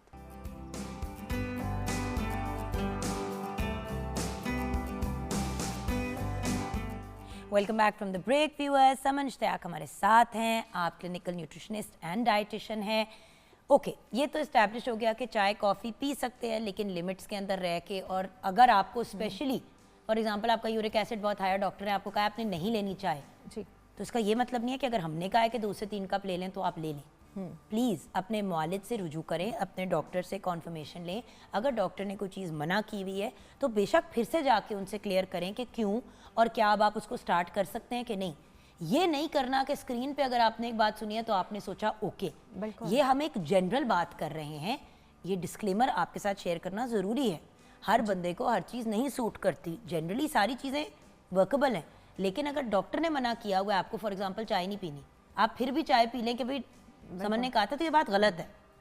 अच्छा, अब मुझे ये बताइए कि यखनी हाँ जी, और सूप, जी सर्दियों में सूप भी हम यखनी को ही कहते थे जी, ज़्यादा ये होता था कि यखनी की थोड़ी सी जो बोटियाँ होती थी वो मतलब बोटियाँ डाल दी जाती थी और उसी के अंदर थोड़े चावल डाल दिए या कोई सब्ज़ी डाल दी और उसको क्लियर वेजिटेबल सूप हो गया। फिर एक ज़माने में बचपन में मिलता था वो बादाम और चिकन का एक सूप ग्राइंड हुआ क्रीमी किस्म का।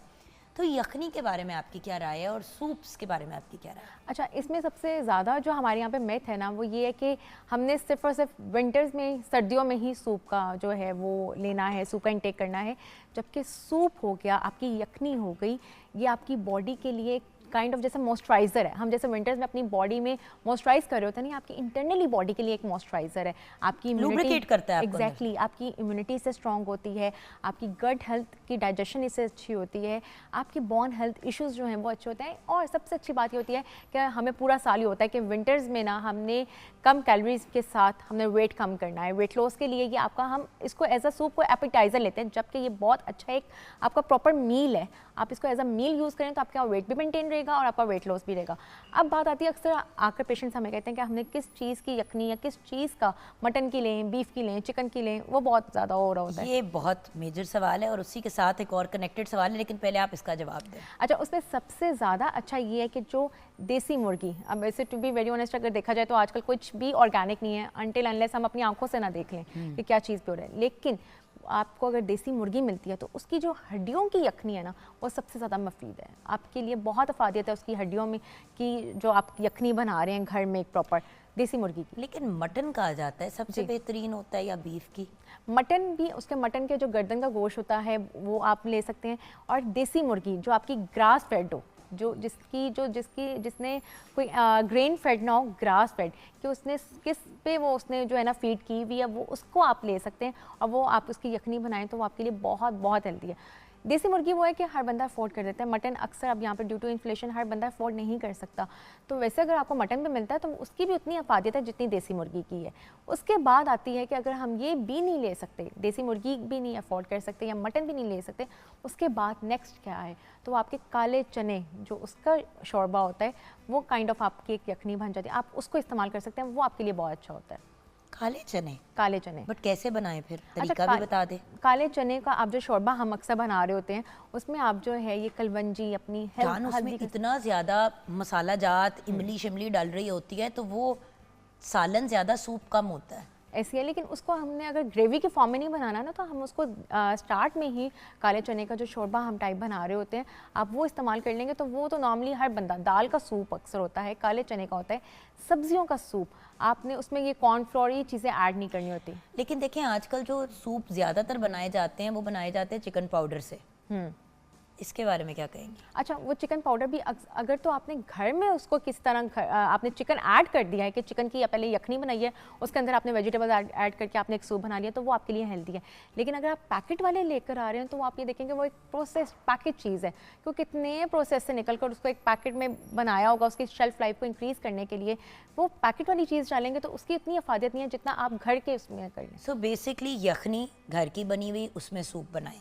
अगर आप नहीं घर की यखनी बना सकते और आप अगर चिकन पाउडर या कोई क्यूब इस्तेमाल करें तो वो नेक्स्ट स्टेप है। उसके अंदर फिर आप फ्रेश चिकन या कोई मीट या कोई चीज़ डालें, साथ में उसकी सब्जियां डालें ताकि एटलीस्ट उसकी जो न्यूट्रिशनल वैल्यू है वो बेहतर हो। जो आप पैकेट वाले सूप उठा के लाते हैं मार्केट से, ये उसमें कुछ भी नहीं होता। मैं उनकी बात कर रही हूँ जो आप लाए और आपने पानी में मिक्स किए और उसको उबाला दिया और उसको पी लिया। बहुत से अब ऐसे सूप्स अवेलेबल है, क्रीम ऑफ मशरूम, टमाटर सूप, ये वो। देखिए जो फ्रेश चीज़ है वो फ्रेश चीज़ बिल्कुल, जो रेडी टू कुक है उसमें उतने न्यूट्रिएंट्स नहीं आपको मिलेंगे जितने आप घर के आप प्योर चीज़ों को लाकर खुद बना के आप लेंगे। लेकिन कहते हैं कि यखनी बड़ी ताकत वाली होती है, यानी कि उसमें कैलोरीज भी ज़्यादा होती होंगी, तो ये वज़न कैसे कम कराएगी आपका? अच्छा, इसमें बेसिकली ये होता है कि आपकी जो यखनी है वो आपकी मटन या फिर आपका बीफ या आपका जो चिकन है उसमें अगर बना रहे हैं तो उसमें वो कैलोरीज तब होंगी जब आप उसमें कॉर्नफ्लोर या कोई भी आर्टिफिशियल फ्लेवर्स या आप फ्लोर ऐड करें। बट अगर प्रॉपर प्रोटीन की यखनी बन रही है, आपकी चिकन की बन रही है, मटन की बन रही है, तो वो प्रोटीन है और प्रोटीन आपका वेट कम करता है। आपकी जब कैलोरीज आप उसमें डालेंगे, चीज़ें ऐड करेंगे, मैदा वगैरह, तब वो प्रॉब्लम करता है।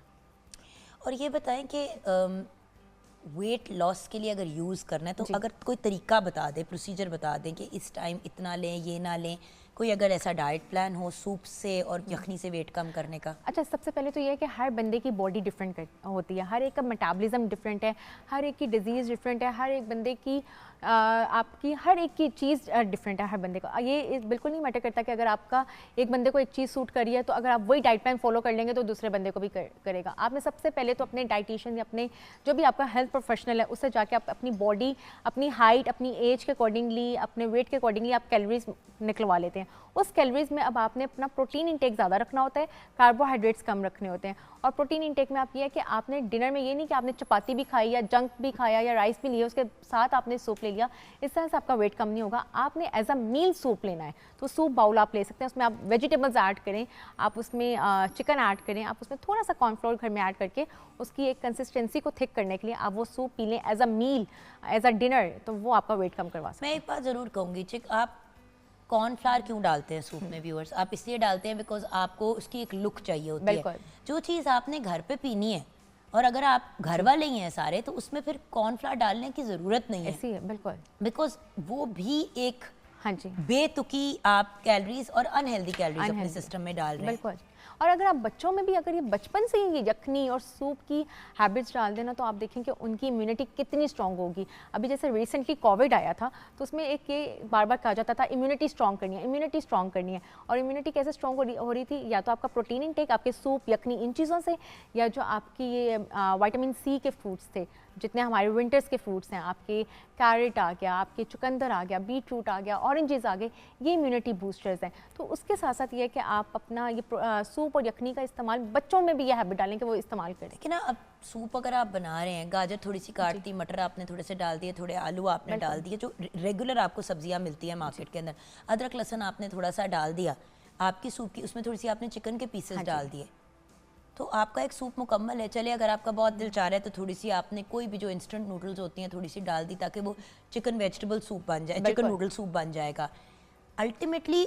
और अगर आपको ये मतलब बहुत ज़्यादा अगर आपको लिक्विड ही लग रहा है तो आपने बेशक नूडल्स ना डाली, चिकन डाल दी, आलू डाल दिया, गाजर डाल दी, मटर डाल दिए, कुक किया और उसको आपने ब्लेंडर में ब्लेंड कर लिया। बिल्कुल ऐसे आप उसे ब्लेंड करेंगे वो थिक हो जाएगा और इसकी सबसे और अच्छी मग बात में आप इस तरह डाल के आराम से स्मूथ सा सूप पी सकते हैं। बिल्कुल ऐसे। और इसकी सबसे अच्छी बात ये है कि ये हर एक इंसान के लिए, चाहे वो बच्चे हैं, आपके एडल्ट्स हैं, आपके ओल्डर एडल्ट्स हैं, उन सब के लिए बहुत मुफीद है सूप और यखनी। और लोग ये नहीं रियलाइज़ करते कि सूप एक कंप्लीट मील है। जी, बाहर के ममालिक में लोग अक्सर ऐसा करते हैं कि रात को हमने जी सूप बना लिया था खाने के लिए, यहाँ पे जब सूप बनता है तो लोग वेट करते हैं कि बाकी का खाना कब आएगा, इसको यहाँ पे एज अ एपिटाइजर ले रहे होते हैं आप सूप को। जबकि कितना बड़ा बोल आप सूप का पी लो तो आई डोंट नो कि किसके पेट में इतनी गुंजाइश होती है कि वो और पिए। तो होता क्या है कि इतना सा सूप पी लिया, बाकी का बोल ज़ाया कर दिया, थोड़ा सा एपिटाइजर ले लिया वो भी ज़ाया कर दिया, थोड़ा सा आपने मेन कोर्स लिया। तो बेहतर नहीं है कि एक चीज़ बनाएं और अच्छी बनाएं। बिल्कुल। और आजकल तो वैसे भी अगर मछली का भी साथ में इस्तेमाल किया जाए तो व्हाई नॉट। बिल्कुल। और विंटर्स में सबसे अच्छा ये है कि आप एक तो सूप, यखनी, फिश, आप ये घर के ही बच्चों के स्टेक बनाकर जितना प्रोटीन इंटेक आप ले सकते हैं आप लें। इसमें ओमेगा 3 ओमेगा 6 है, ये आपकी हार्ट हेल्थ के लिए अच्छा है, बच्चों की ब्रेन डेवलपमेंट के लिए अच्छा है, इम्यूनिटी के लिए अच्छा है, गट हेल्थ के लिए अच्छा है। तो ये थ्रू आउट ईयर एक आपको जो है ना एक प्रॉपर फुलफिलिंग दे देता है, फीलिंग ऑफ फुलफिलनेस। तो ये ज़रूर इस्तेमाल करवाएं। ये सिर्फ विंटर्स के लिए नहीं, ये एक टोटली मिथ है कि हमने सिर्फ सर्दियों में सूप पीना है। आप गर्मियों में भी आप इसको once a week, twice a week आप सूप की कंजप्शन कर सकते हैं। कोलेजन कहते हैं कि यखनी में बहुत होता है, जब आप हड्डियों, अगेन पाउडर वाली नहीं, जो आप प्रॉपर हड्डियों से यखनी निकालते हैं, चाहे आप देसी मुर्गी की निकालें, मटन की निकालें, बीफ की निकालें। ये क्या कहानी है, कोलेजन क्या है और क्यों चाहिए हमें? अच्छा, ये कोलेजन जो है ये बेसिकली हमारी स्किन को टाइट रखने के लिए होता है। ये अक्सर हम देखते हैं कि घर में अगर गोश्त आता है या जब भी हम वॉश करते हैं तो वो हड्डियों के ऊपर एक कार्टिलेज लगा होता है, उसके अंदर पाया जाता है कोलेजन। तो आजकल जो हम ये आर्टिफिशियल चीज़ें या क्रीम्स या सीरम्स लगा रहे होते हैं कोलेजन के लिए, तो अगर आप इन्हीं हड्डियों की यखनी पी लेंगे तो आपकी बॉडी में जो कोलेजन की अमाउंट है वो आपकी एक नॉर्मल अमाउंट के अकॉर्डिंगली हो जाती है। आपको पता है बड़ी दफ़ा ख़वातीन, इवन मर्द हज़रात जब जाके अपना मुंह का कुछ काम करवाते हैं तो फिलर्स वगैरह कराते हैं। फिलर की ज़रूरत क्यों पड़ती है, किसको पड़ती है?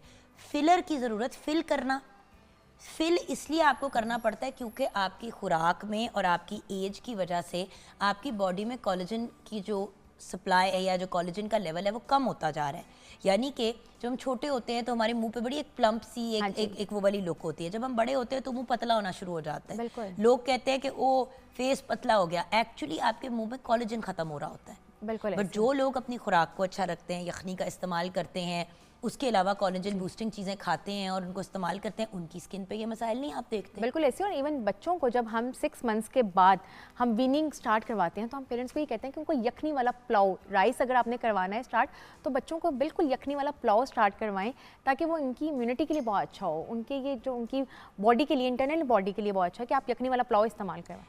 एंड में आप हमारे व्यूअर्स को क्या मैसेज देना चाहेंगी? अच्छा, उसमें सबसे पहले तो ये है कि आप चाय कॉफ़ी इस्तेमाल कर सकते हैं, लेकिन उससे बेहतर ये है कि आप एक क्वांटिटी में इस्तेमाल करें, क्योंकि एक्सेस अमाउंट में कभी भी कोई चीज़ आप इस्तेमाल करेंगे तो प्रॉब्लम करेगी। विंटर्स में सबसे ज़्यादा ज़रूरी है कि आप फ़िश का इस्तेमाल करें, आप यखनी सूप का इस्तेमाल करें, और जितने हमारे विटामिन सी के कुदरती मौसम, इस मौसम विंटर्स के हमारे मौसमी फल हैं, जिसमें आपका चुकंदर आ जाता है, कैरेट आ जाता है, आपके ऑरेंजेस आ सकते हैं, इनके जूसेस का इस्तेमाल करें, ताकि आपकी एक इंटरनल हेल्थ के साथ साथ आपकी जो फिज़िकल हेल्थ है, आपकी फेस है, आपका हेयर है, अक्सर लोगों को आ रहा होता है कि हमें एक्नी का इशू आ रहा है, तो ये स्किन के लिए बहुत अच्छे होते हैं। थैंक यू सो मच, बहुत बहुत शुक्रिया आपका। व्यूअर्स देखें, पेरेंट्स की बात करते हैं तो पेरेंट्स की जो बहुत सी ऐसी चीज़ें हैं जो ओवर द ईयर्स चलती आई, चाय पिलाना, कॉफ़ी तो अब is a more recent thing कि बचपन में चाय पिला दी, यखनी सूप, जहाँ पे चाय को कहा गया है कि छोटी उम्र में बच्चों को बिल्कुल भी नहीं पिलानी चाहिए, ग्रोथ भी स्टंट हो जाती है, 100 और मसाइल होते हैं।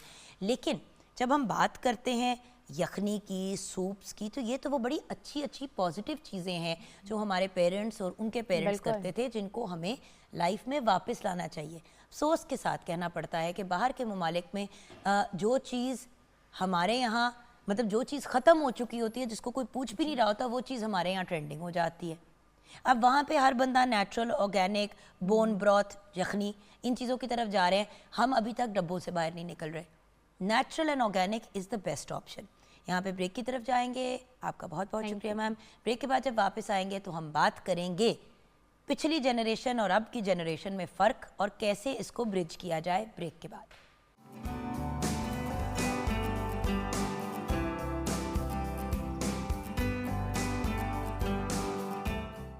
Welcome back from the break viewers. बात जब से शो शुरू किया हमने माँ बाप की और एक बात बार बार पॉइंट आउट की कि भाई माँ बाप को बताना नहीं पड़ता कि अपने बच्चों का ख्याल रखो, बच्चों को बार बार याद कराना पड़ता है कि अपने पेरेंट्स का ख्याल रखो। लेकिन जहाँ पे आज सारा ओनस मैंने बच्चों पे डाला कि बच्चों को माँ बाप का ख्याल करना चाहिए उस एज पे जब वो बच्चे नहीं रहते, बट एक स्टेज होता है जब बच्चे बच्चे ही होते हैं, वो अपने टीन्स में आ जाते हैं, एक ऐसी एज कैटेगरी में आ जाते हैं जहाँ पे वो माँ बाप को आकर टकरते हैं। नेचुरल चीज़ है, हमने भी जितना मार्जिन ले सकते थे ली, बट आजकल के बच्चों में इस लेवल ऑफ आप गिला या नाराज़गी या जो भी उसको कहना चाहते हैं, जो भी राइट टर्म है उसके लिए, वो देखते हैं कि बाहर के ममालिक में तो अब ये भी सुनने को मिल रहा है कि बच्चे ने अपने माँ बाप को तलाक दे दी, यानी कि बच्चे ने अपने आप को एमेंसिपेट कर दिया, उसने जाके चाइल्ड प्रोटेक्टिव सर्विसेज में कंप्लेन किया, वकील के थ्रू अपने आप को कहीं और प्लेस करवा दिया या किसी अपने रिश्तेदार के पास अपने आप को शिफ्ट करवा दिया कि माँ बाप से माँ बाप बनने का ही हक ले लिया। तो कहाँ एक एक्सट्रीम थी जहाँ पे माँ बाप बोलते कम थे और मारते ज़्यादा थे, और अब दूसरी एक्सट्रीम हो गई कि बच्चे जो हैं वो माँ बाप को मुँह ही नहीं लगाते। इस गैप को ब्रिज कैसे करें, आज इस पे बात करेंगे अपने एक्सपर्ट से। हमारे साथ साइमा नज़ीर साहिबा हैं, पेरेंटिंग कोच हैं, एजुकेशनिस्ट हैं एंड मोटिवेशनल स्पीकर। अस्सलाम वालेकुम साइमा। कैसे हैं आप? बिल्कुल ठीक ठाक, और ऑफ कोर्स एक बेहतरीन माँ भी हैं आप। आपके साथ हमें प्रोफेसर डॉक्टर काशिफ फराज अहमद ने ज्वाइन किया, माहिर नफ्सियात, साइकोलॉजिस्ट हैं। अस्सलाम वालेकुम डॉक्टर। जी वालेकुम सलाम। डॉक्टर साहब, आज के टॉपिक के बारे में आपकी क्या राय है? हम हमेशा बात करते हैं बच्चों का प्रॉब्लम, पेरेंट्स का प्रॉब्लम। मैं कह रही हूँ यहाँ पे दोनों तरफ मसला है। ताली कभी भी एक हाथ से नहीं बजती सर, इम्पॉसिबल बात है। मैं माँ भी हूँ, मैं बेटी भी हूँ, मुझे पता है कि मैंने क्या क्या हरकतें की एज अ डॉटर, और मुझे पता है कि एज अ मदर कहाँ पे मैं फॉल शॉर्ट करती हूँ या कहाँ पे मैं ढीठ हो जाती हूँ जस्ट बिकॉज मैं एक मुख्तलिफ जनरेशन से हूँ। आप क्या कहेंगे सर? हाँ, सबसे पहली बात तो है कि इन मौज़ूआत के ऊपर गुफ्तगू बहुत कम होती है। मुझे आप बताइए कि कौन सा पाकिस्तान का इदारा है जो पेरेंटिंग के ऊपर एक साइंस एंड आर्ट के तौर पर इसकी ट्रेनिंग दे रहा है? कौन से रिसोर्सेज हैं, कौन से इसके ऐसे लोग हैं एक्सपर्ट जो कहते हैं कि पेरेंट्स आएँ और आकर सीखें या बच्चे आएँ?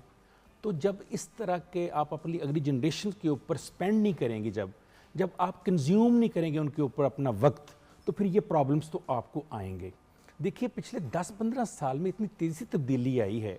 वो जो बेबी बूमर्स हुआ करते थे ना 1946 से 64 वाले, और उसके बाद फिर जो नेक्स्ट जनरेशन आई जिसमें मैं आता हूँ, जिसको हम जनरेशन एक्स कहते हैं, और अब जनरेशन जी आ गई, फिर मिलीनियर्स आ गए, तो प्रॉब्लम ये हुआ कि कम्युनिकेशन खत्म हो गई हमारी। सर, एक्स के बाद मिलेनियल आए थे, मिलेनियल के बाद जेन ज़ी आई थी। अब जो जनरेशन जी आई है उसको तो वो स्नो फ्लेम कह रहे हैं, और उनके ऊपर तो तंज कर रहे हैं, उनके ऊपर तंजिया अंदाज में उनसे बात कर रहे हैं। लेकिन इससे पहले जो बहुत अहम बात यह है कि तकरीबन 5,500 साल की तारीख, एक एक्सपर्ट हैं ऑस्ट्रेलियन साइकोलॉजिस्ट, उन्होंने कहा कि 5,500 साल की तारीख में हमने देखा कि हर पुरानी नस्ल जो है वो नई नस्ल का मजाक उड़ाती है।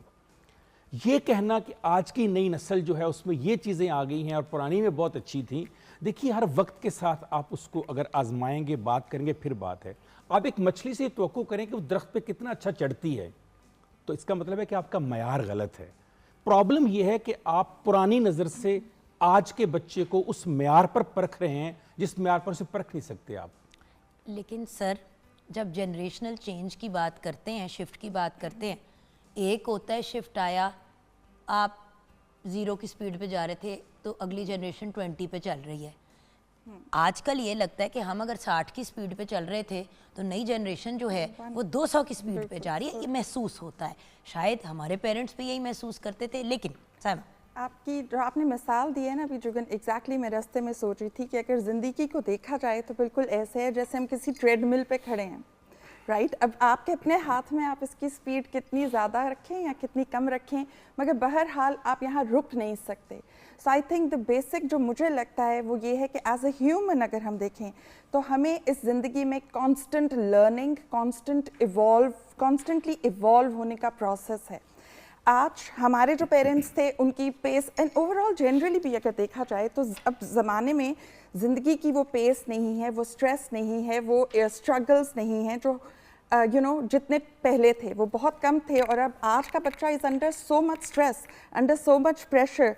एंड इसी तरह हम भी एज पेरेंट्स, जिनको हम जनरेशन वाई कह रहे हैं, हम भी वो वाले जनरेशन एक्स जितने स्लो पेस पेरेंट्स नहीं हैं, तो हम समहाउ उनके साथ एडजस्ट कर रहे थे। मगर हमारे बच्चे, आजकल का बच्चा अवेयर है, आजकल का बच्चा रिफ्लेक्ट करता है, आजकल का बच्चा आउट ऑफ द बॉक्स सोचता है और क्वेश्चन करता है। हमें तो चुप करा दिया जाता था, मगर इनको आंसर देने पड़ेंगे। अगर आंसर नहीं देंगे तो फिर वो रिबेल करेंगे, और तभी जब हमारे पास उनके सवालों की, उनकी सोच को सेटिस्फाई करने के आंसर्स नहीं होते तो हम उनको बैड नेम्स, हम उनको बदतमीज़ जनरेशन कहते हैं, हम उनको आउटस्पोकन जनरेशन कहते हैं, बागी जनरेशन कहते हैं। This is what I feel. I think as parents हमें ये सीखना है कि एज ह्यूमंस आप ह्यूमन लेवल पे अंडरस्टैंड करें कि आप उनके साथ टीम अप हों और उनको एज ह्यूमन लेवल पर इंटरैक्ट करें, उनका मसला समझें और कम अप विद सॉल्यूशंस कि उनकी भी बात को सुना जाए। मुझे ऐसे लगता है। तो डॉक्टर साहब, बेसिकली तो साइमा ये कह रही है कि हम सबको इन आवर ओन राइट माहिर नफ्सियात बनना पड़ेगा। To तो some क्या extent. आपका ख्याल है कि पेरेंट्स माहिर नफ्सियात नहीं होते? नहीं, I'm देखिए sorry to मेरे say- पेरेंट्स ने तो कुछ हद तक मुझे नफ्सियाती केस ज़रूर बनाया। नहीं, मजाक कर रही हूँ, बट वही वाली बात है ना कि सर आई एग्री कि होना चाहिए, लेकिन जैसे कि इन्होंने कहा कि बच्चों के लिए अब बहुत ज़्यादा मसाइल हो गए हैं, बहुत से मामलात हो गए, तो मसाइल तो हमारे लिए भी हुए हैं। बिल्कुल। हमारी जनरेशन भी तो देखे ना, समझ ही नहीं आ रही, रोजी रोटी कमाएं, बच्चों को तालीम याफ्ता करें, सर के ऊपर छत रखें, अपने बुजुर्ग माँ बाप का ख्याल। सर चीज़ से भी तो बहुत स्पीड पे निकल गई हैं। नहीं, इस स्पीड के ऊपर मुझे बताइए उन बच्चों का क्या कसूर है कि आपने अपना सारी फ्रस्ट्रेशन जो है उस नस्ल पे निकालनी है। फिर देखिए, मैं एक मैच्योर हूँ, मेरा बच्चा और मेरी बच्ची उतने मैच्योर नहीं है। मेरा एक्सपोजर है, मेरा एक्सपीरियंस है, मैंने लाइफ गुजारी है, मुझे लाइफ गुजारने का सलीका सिखाया गया है। सर लेकिन वही तो बात है, आपको एक सलीका सिखाया गया, उसके बिल्कुल मुख्तलिफ अंदाज में आपका बच्चा कह रहा है कि इस तरीके से चलो। इसलिए कि आपने नई पेरेंटिंग का नया स्टाइल नहीं सीखा, आप आउटडेटेड हो रहे थे, आपने एक्सेप्ट ही नहीं किया। डिजिटल मीडिया के दौर में आप जिंदा थे और आप सोच रहे थे हमारे दौर में तो ऐसे होता था, हम तो 3-3 किलोमीटर पैदल चल देते थे। भाई नहीं दौर रहा 3 किलोमीटर पैदल चलने का। आप कहते हैं जी आप तो ब्रेड भी नहीं लेकर आते, तो बॉडी बिल्कुल फिट रहे। अच्छा, बिल्कुल चल लेंगे उस बच्चे वक्त, ट्रेडमिल पे चल लेंगे, हाँ, जिम में चल लेंगे। जी, जुगन उस वक्त चलेंगे जब जुगन चलेगी और उसका अब्बा चलेगा। जुगन चलती तो है। क्या पेरेंट्स चलते हैं? क्या पेरेंट्स That's ट्रेनिंग the देते हैं? question. क्या उनको साथ लेकर जाते हैं? क्या उनको बताते हैं? क्या उनको ट्रेंड करते हैं? जब आप नहीं करेंगे, पार्क खाली पड़े हुए हैं। Yes, so true. सर मैं आज भी हैरान होती हूँ कि कोविड जैसे वक्त में जब थोड़ा बहुत, आपको याद है, इजाजत दे दी थी कि आप लोग अब पार्क्स वगैरह में जा सकते हैं। आई स्वेयर टू यू, मैं डेली जाना शुरू हो गई। मैंने कहा शुक्र है कि कुछ थोड़ा सा fresh air. I would go to the park, मैं हसन और नूर को, मतलब नूर अभी अभी पैदा हुई थी, हसन को ले गई, कभी मौसम ज़रा ठीक हुआ नूर को भी ले गई। सर कोई नहीं नहाता था बाहर, कोई नज़र ही नहीं आता था, वही 4-6 लोग घूमते रहते थे जो पहले से घूम रहे थे, जो कोविड से पहले ही घूम रहे थे पार्कों में। पार्क खाली हैं। सर हम कम से कम जब बड़े हो रहे थे गली मोहल्लों में आज आप चलिए मेरे साथ, कल मैं गया हुआ था पार्क में, यंग जनरेशन ज्यादा थी बूढ़ों की निस्बत।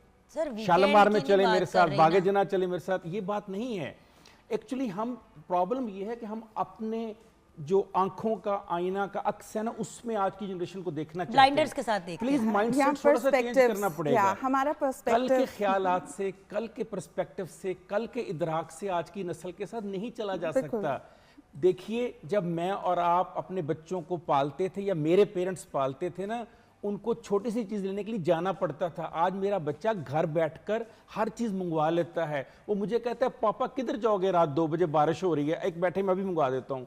अब मैं उसकी पेस का मुकाबला नहीं कर पा रहा, तो मुझे लगता है कि मेरे बच्चों को तो बहुत आगे चले गए। नहीं, वो आगे नहीं गए, मैं पीछे रह गया हूँ। मुझे थोड़ा सा अपनी पेस को तेज करना है। हाँ, यहाँ ये बात ज़रूर है, जो अखलाकियात है, जो कल्चर है, जो मेरा रहन सहन है, जो मेरे रस्म व रिवाज हैं, क्या उनके यहाँ प्रॉब्लम आ रहा है? तो फिर तो आपकी बात ठीक है कि ये इनकलकेट नहीं हो पा रहा, नई नस्ल वो नहीं बात समझ रही। लेकिन अगर आप स्पीड की पेस की बात करती हैं तो वो ठीक जा रहे हैं, आप पीछे रह जाएंगे। आईने 9 से डरना, तर्जे कौन पे अड़ना, मंजिल यही कठिन है कौमों की जिंदगी में। आपको थोड़ा सा अपनी पेस को बढ़ाना पड़ेगा। आप देखें कि अब मैं अपने बच्चों को जब देखती हूँ, अब हमजा जो है माशाल्लाह 18 का है, हसन एंड नूर 8 एंड 4 साल के। हमजा अभी पिछले दिनों आया हुआ था यूनिवर्सिटी से पहला सेमेस्टर करके, तो मुझे हसन को देखे, नूर को देखा, हसन को देखा, कहते कुछ बहुत ही ज्यादा फास्ट फॉरवर्ड पे नहीं बड़े हो गए। मैंने कहा हमजा 3-4 महीने हुए। कहता आपको नहीं पता चला वो किधर से कहाँ पहुंच गए। तो अगर उनका अपना भाई जो उनसे 10 साल बड़ा है कह रहे कि हो रहा है, तो स्पीड की बात है, you have to keep up. You write Jugan, मैं इसको ऐसे देखती हूँ कि सबसे बड़ा चैलेंज बहरहाल मुझे लगता है कि हमारी जनरेशन का है, बिकॉज हम अपने पेरेंट्स से भी इंटरेक्ट करें और फिर अपनी आने वाली जनरेशन, अपनी न्यू जनरेशन से भी। तो हमारे लिए स्ट्रगल, हमारे लिए चैलेंज और हमारे लिए दोनों जनरेशन्स को जो ब्रिज करना है उसकी में जिम्मेदारी बहुत ज़्यादा है। एट द सेम टाइम हमारे पेरेंट्स ना हमें ये कह देते थे कोई बड़ा आया तो ऐसे करना है, और हम उसको एज अथॉरिटेटिव स्टाइल था, हम उसको समझते थे और समहाउ रिबेल भी करते थे, नापसंद भी करते थे, मगर बहरहाल उनकी बात मान लेते। आजकल का बच्चा यूँ नहीं मानता, उसको लॉजिकली समझाना पड़ेगा कि why it is important, because out of the 6 intelligence questions आपकी जो पर्सनालिटी को बनाती है, उसमें एक बहुत इम्पोर्टेंट क्वेश्चन जो है वो सोशल इंटेलिजेंस है। तो अगर आप ये लेवल नहीं सीखेंगे, ये जो भी हम बात कर रहे थे वैल्यूज़ की, कि लोगों के साथ, फैमिली के साथ अपनी पेस आप फास्ट रखें, बट ये अंडरस्टैंड करें कि इस वक्त आप किस सेटिंग में हैं, किस एज ग्रुप, आपकी ऑडियंस कौन है, उनके साथ किस तरीके से आपको इंटरैक्ट करना है। तो वो जो लिंगो जो आजकल हमारी बहुत डिफरेंट है, हमें समझ में नहीं आ रही, हमारी पेस बहुत डिफरेंट है, फास्ट है, स्लो है, यू नो मिसमैनेज्ड है। तो आई थिंक थोड़ा सा उनको लॉजिकली अंडरस्टैंड करवाने की ज़रूरत है। अगर मैं एटीट्यूड की बात करूँ, रवैये की करूँ, मैं कहीं पे बैठी हुई थी एक दिन, तो एक बच्चे ने घूम के ना, दादी ने उसको किसी चीज़ से रोका कि व्हाट आर यू डूइंग, ये क्यों कर रहे हो, ये उसको डांटा बच्चे को। बच्चा सीधा हो गया, औखा हो गया दादी के साथ, छोटा बच्चा था 8-9 साल का, दादी के साथ सीधा हो गया और you can't talk to me like this, you can't say this to me. अब एक सेकेंड, एक बेचारी 75-80 ईयर ओल्ड दादो 10 साल के बच्चे के इस रिस्पॉन्स पे, अब मुझे पता है कि उसके माँ बाप इस तरह से नहीं बात करते, अपनी सास से ना वो खातून बात करती है, ना ही बेटा जो है वो अपनी। अब सर ये वाले प्रॉब्लम्स आ गए, क्यों? क्योंकि जब बच्चे ऑनलाइन जाते हैं, सोशल मीडिया की दुनिया में निकलते हैं, तो वहाँ पे अमेरिकन बच्चा भी है, जहाँ पे 20 साल से वो लोग कह रहे हैं कि भाई मेरे से आप इस तरह बात नहीं कर सकते, चाहे आप मेरे से 90 साल भी बड़े हों। सर इसका क्या करें? देखिए कल्चर आप जो बात कर रहे थे, मैं उसी की तरफ अब जाना चाह रही हूँ जिधर आप। मैं लाता हूँ आपको उधर। देखिए जुगन, आपके और मेरे घर में जब मेहमान आता है, हम पहला काम क्या करते हैं? बच्चों से कहते हैं बेटा अंदर जाओ, हमारे मेहमान आए हैं। हाय नहीं सर, आके सलाम करो और साथ बैठो। फिर कितने लोग कहते हैं ये बात, आओ बैठो? सर मेरे अब्बा अम्मा कहते थे तो आप अपनी मिसाल ना देती जाए ना, या मेरी सर, वो मिसाल भी- ना लेना। हाँ, आप भी हो गए। मैं ओवरऑल सोसाइटी की बात कर रहा हूँ। कितने लोग हैं जो अपने बच्चों को बिठाकर ट्रेनिंग देते हैं। पुराने जमानों की गोरों वाली मेंटालिटी नहीं होती थी भाई, कि children should be seen but not heard. यही तो प्रॉब्लम है। फिर कितने लोग हैं जो बताते हैं बेटा जब तुम्हारी दादू आए, दादा आए, चचा आए, फुफ्फू आए, हो, खाला आए, understand, yeah. नहीं बेटा पास बैठना है, बात करनी है, हाल पूछना है। yes. कितने लोग हैं जो बताते हैं मेरा दोस्त आए, मेरी सहेली आए, तो तुमने बेटा आके बात करनी है, कोई बात पूछनी है, कोई बतानी है। हम अंदर भगाने की कोशिश करते हैं। मैं हमेशा कहता हूं this is the best time कि कोई आया है अंदर से भी बुला के लाओ और बच्चों से को मिलें। Exactly. जब वो बैठेंगे वो आपको कॉपी करेंगे, वो देखेंगे मेरा बाप किसके सामने बोलता है, किसके सामने और खामोश हो अगर कोई जाता है। ऐसी बात देखें, बड़े कर जाते हैं कभी कभी ऐसी बात जो हमें दकियानुसी लग रही होती है, लेकिन उनके हिसाब से वो बिल्कुल नॉर्मल होती है। उसी तरह जब हमें अजीब लगता है कि किस बच्चे ने क्या बात कह दी, वो उसकी सोच, उसकी लाइफस्टाइल के हिसाब से। लेकिन इट्स ट्रू, आपने सर बड़ी अच्छी बात पॉइंट आउट की जो मैंने अब सोचा। पिछले दिनों हमजा को मैंने किसी बात पे कनाडा जाने से पहले, उसको कुछ 6-8 महीने पहले, मैंने उसे कहा बेटा पिछले 2 दफा आपके दोस्त आए, आपने आके मिलाया नहीं। हाँ. मेरा बनता है कि मैं ऊपर आके सलाम करूं आपके फ्रेंड्स को। कहता है मामा उनको बहुत वियर्ड लगता है किसी के पेरेंट्स इस तरह नहीं करते, आपकी बहुत अजीब डिमांड्स हैं। ऐसे हमजा मेरी डिमांड्स अजीब नहीं है, मेरी अम्मी का भी ये रूल था, जो मर्जी करना है करो, उछलो कूदो बाहर लॉन में इधर उधर, सबसे पहले आके सलाम करना है और ये पता होना चाहिए कि ये इसका बेटा है, So true. ये इसकी बेटी है, ताकि अब तो यही नहीं पता कि बच्चे किनके साथ पढ़ रहे हैं। जबकि मुझे ऐसे लगता है कि हमारे पेरेंट्स भी ऐसे थे और हम भी ऐसे ही हैं अभी तक अल्हम्दुलिल्लाह, कि फ्रेंड कौन है जब तक उसकी फैमिली से नहीं मिलेंगे, उसके पेरेंट्स को नहीं जानते, हमारे लिए हम कंफर्टेबल नहीं हो सकते कि मेरा बेटे के दोस्त किस फैमिली से बिलोंग करते हैं। आई थिंक ये एक वजह ये भी है जुगन के, जो हमारे पहले फैमिली सेटअप्स थे ना, कंबाइंड सेटअप्स थे, अब सिंगल यूनिट्स हैं। हमें वो अपॉर्चुनिटीज़ ही नहीं मिलती कि अनस्ट्रक्चर्ड लर्निंग, अनस्ट्रक्चर्ड खेल और अनस्ट्रक्चर्ड इंटरेक्शंस हो रहे हों। बट जान मेरा पॉइंट सिर्फ इतना है कि देखिए, एक तरफ मैं रमज़ान ट्रांसमिशन होस्ट करती हूँ, ब्रेकफास्ट शो भी करती हूँ, सारा कुछ करती हूँ, मीडिया से ताल्लुक़ है, शायद इसलिए लोग कहते हैं कि मैं ज़्यादा मॉडर्न हूँ। बट अल्टीमेटली मेरे बच्चों के दोस्त अपने माँ बाप से पहले मुझे आवाज़ लगाते हैं। मेरे सारे बेटे हमजा के दोस्तों के नंबर मेरे पास भी हैं और उनके पास मेरा नंबर है। अमेरिका से कनाडा से फ़ोन करके कहेंगे खाला ये हो गया, या अम्मा अब्बा से बात कर लें। मेरा सवाल अभी ब्रेक के बाद ये है आप लोगों से, इस चीज़ को कैसे, मुझे बहुत अच्छा लगता है, बाय द वे मैं अपने सारे बच्चों को कहती हूँ जो मेरे अपने पैदा करता भी हैं और जो मुझे गिफ्ट के तौर पे भी मिले अपने बच्चों के थ्रू, कि मुझे करें और नाम जान हाजिर है, सुबह दोपहर रात वट एवर टाइम। बट ये जो अपने माँ बाप से बच्चे नहीं कम्युनिकेट करते, इस कम्युनिकेशन को कैसे क्रिएट करें? एक तो वो है ना कि बिल्कुल शुरू में ही बच्चे छोटे हैं, लेकिन एक पॉइंट आता है कि टीन्स में हमें ये एहसास होता है, उस वक्त तक पानी सर के ऊपर से गुजर गया होता है, तो वहाँ से कैसे वापसी है और पैदाइश में क्या चीज़ें, यंगर ईयर्स में क्या करें, ये हम डिस्कस करेंगे ब्रेक के बाद।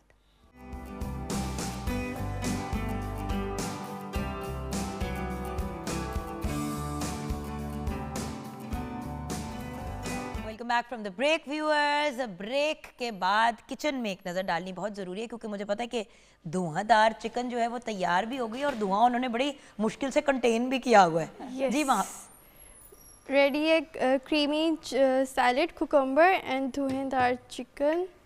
ये देखिए, और अभी इसके ऊपर से उन्होंने कोयला देखे बोल में रखा है और वो Yes. बोल ही रिमूव कर देंगी, और ये देखिए ना कोई डायरेक्ट टच किया ना कुछ और, राइट? और Yes. ऊपर से हम योगर्ट पोर कर योगर्ट पोर कर देंगे। Thank you so much Thank ma'am, it you. Looks absolutely lovely, awesome.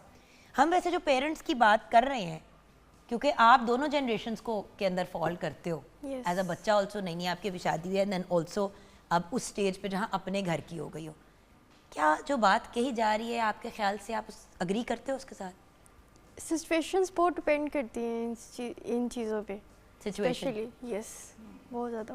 बिल्कुल सही कह रही है। एक्चुअली डॉक्टर साहब इधर से ही बात को उठाते हैं। कुछ लोग होते हैं जॉइंट फैमिली सिस्टम में रहते हैं, छोटे बच्चे, तो कोई ना कोई उनको मिल ही जाता है फैमिली में कनेक्ट करने को। बट आजकल सगे माँ बाप के साथ रहना बच्चे नहीं पसंद करते। एक तो ये प्रॉब्लम, हमारी जनरेशन का अपने पेरेंट्स के साथ प्रॉब्लम कि वो बिल्कुल ही फ़र्क सोच के, हम बिल्कुल ही फ़र्क सोच के हैं। तो जब हमारे बच्चों ने कभी नहीं देखा हमें अपने पेरेंट्स के साथ रहते, तो हमारे साथ तो नहीं रहना पसंद करेंगे। तो सर बिल्कुल छोटी एज से क्या करें, एंड देन जब बच्चे एक एज पे पहुंच गए हैं, बन गए हैं जो बनना था, फिर हम क्या करें, दोनों चीज़ों पे हमें आप लोग गाइड करें। पहले बिल्कुल छोटी एज जी बिल्कुल, आपने छोटी एज की बात की। देखिए मैं एक छोटी सी मिसाल देता हूँ। मेरे जो पेरेंट्स हैं वो फैसलाबाद रहते हैं, मैं लाहौर रहता हूँ।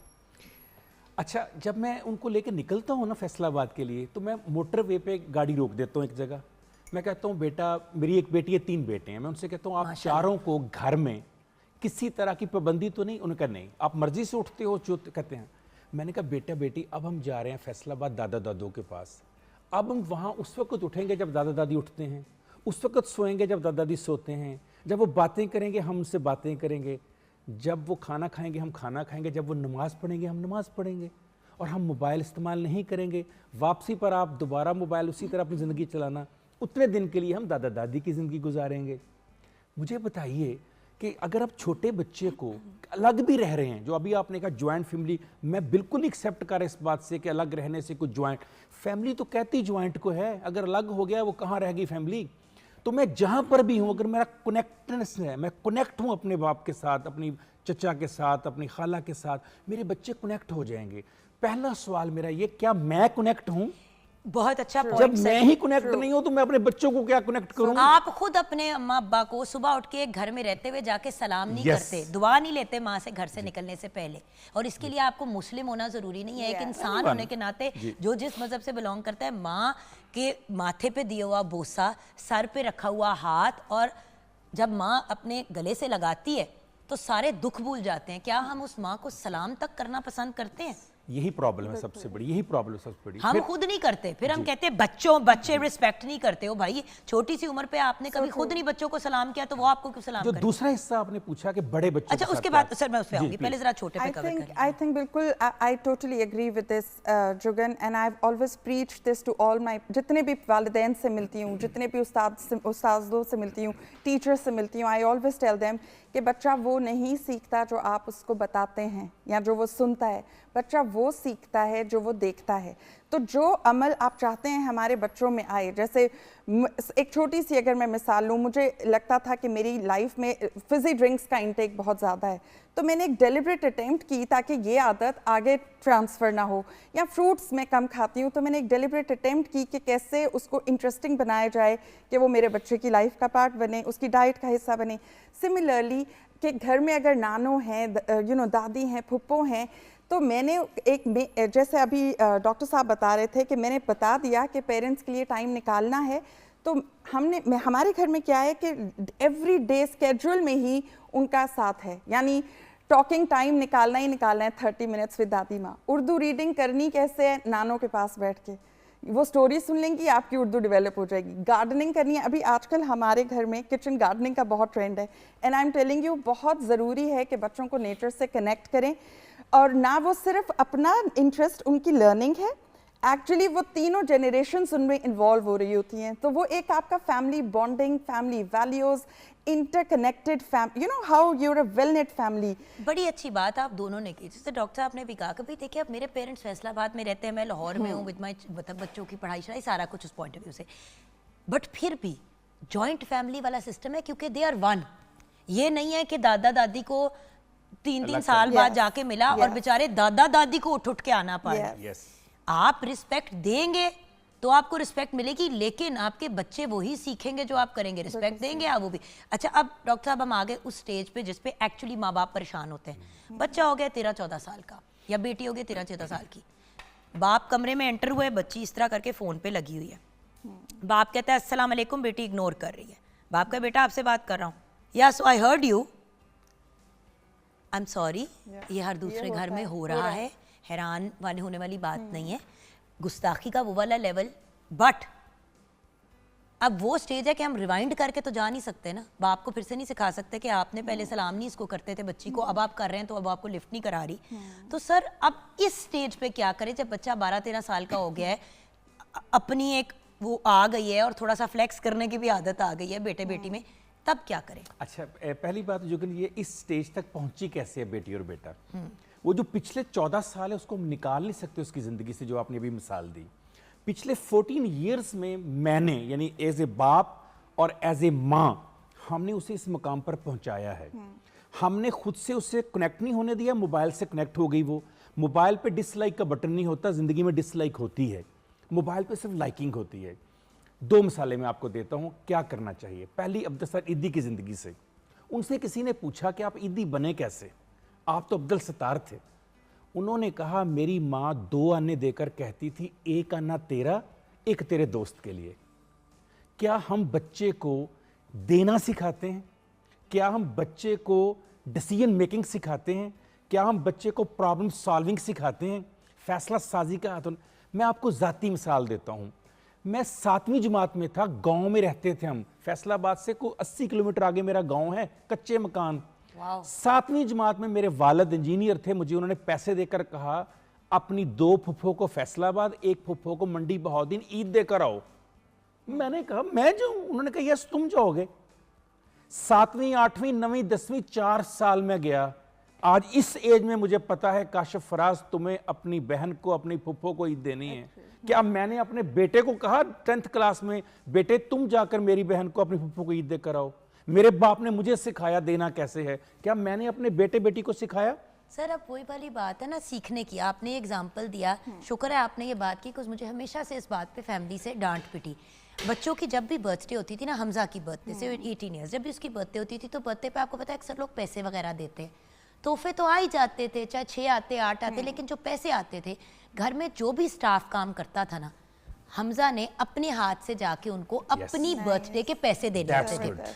मैं क्यों पुराने खिलौने निकाल के दूं? पुराने खिलौने क्यों? किसी और का बच्चा पुराने खिलौने डिजर्व करता है? हाँ, अगर वो बिल्कुल ठीक शेप में तो उसको साफ सूफ करके नीट एंड क्लीन करके आप कजन्स को दे दो, फ्रेंड्स को दे दो, वही चीज़ दो जो आप अपनों को दो, चाहे वो स्टाफ में दे दो।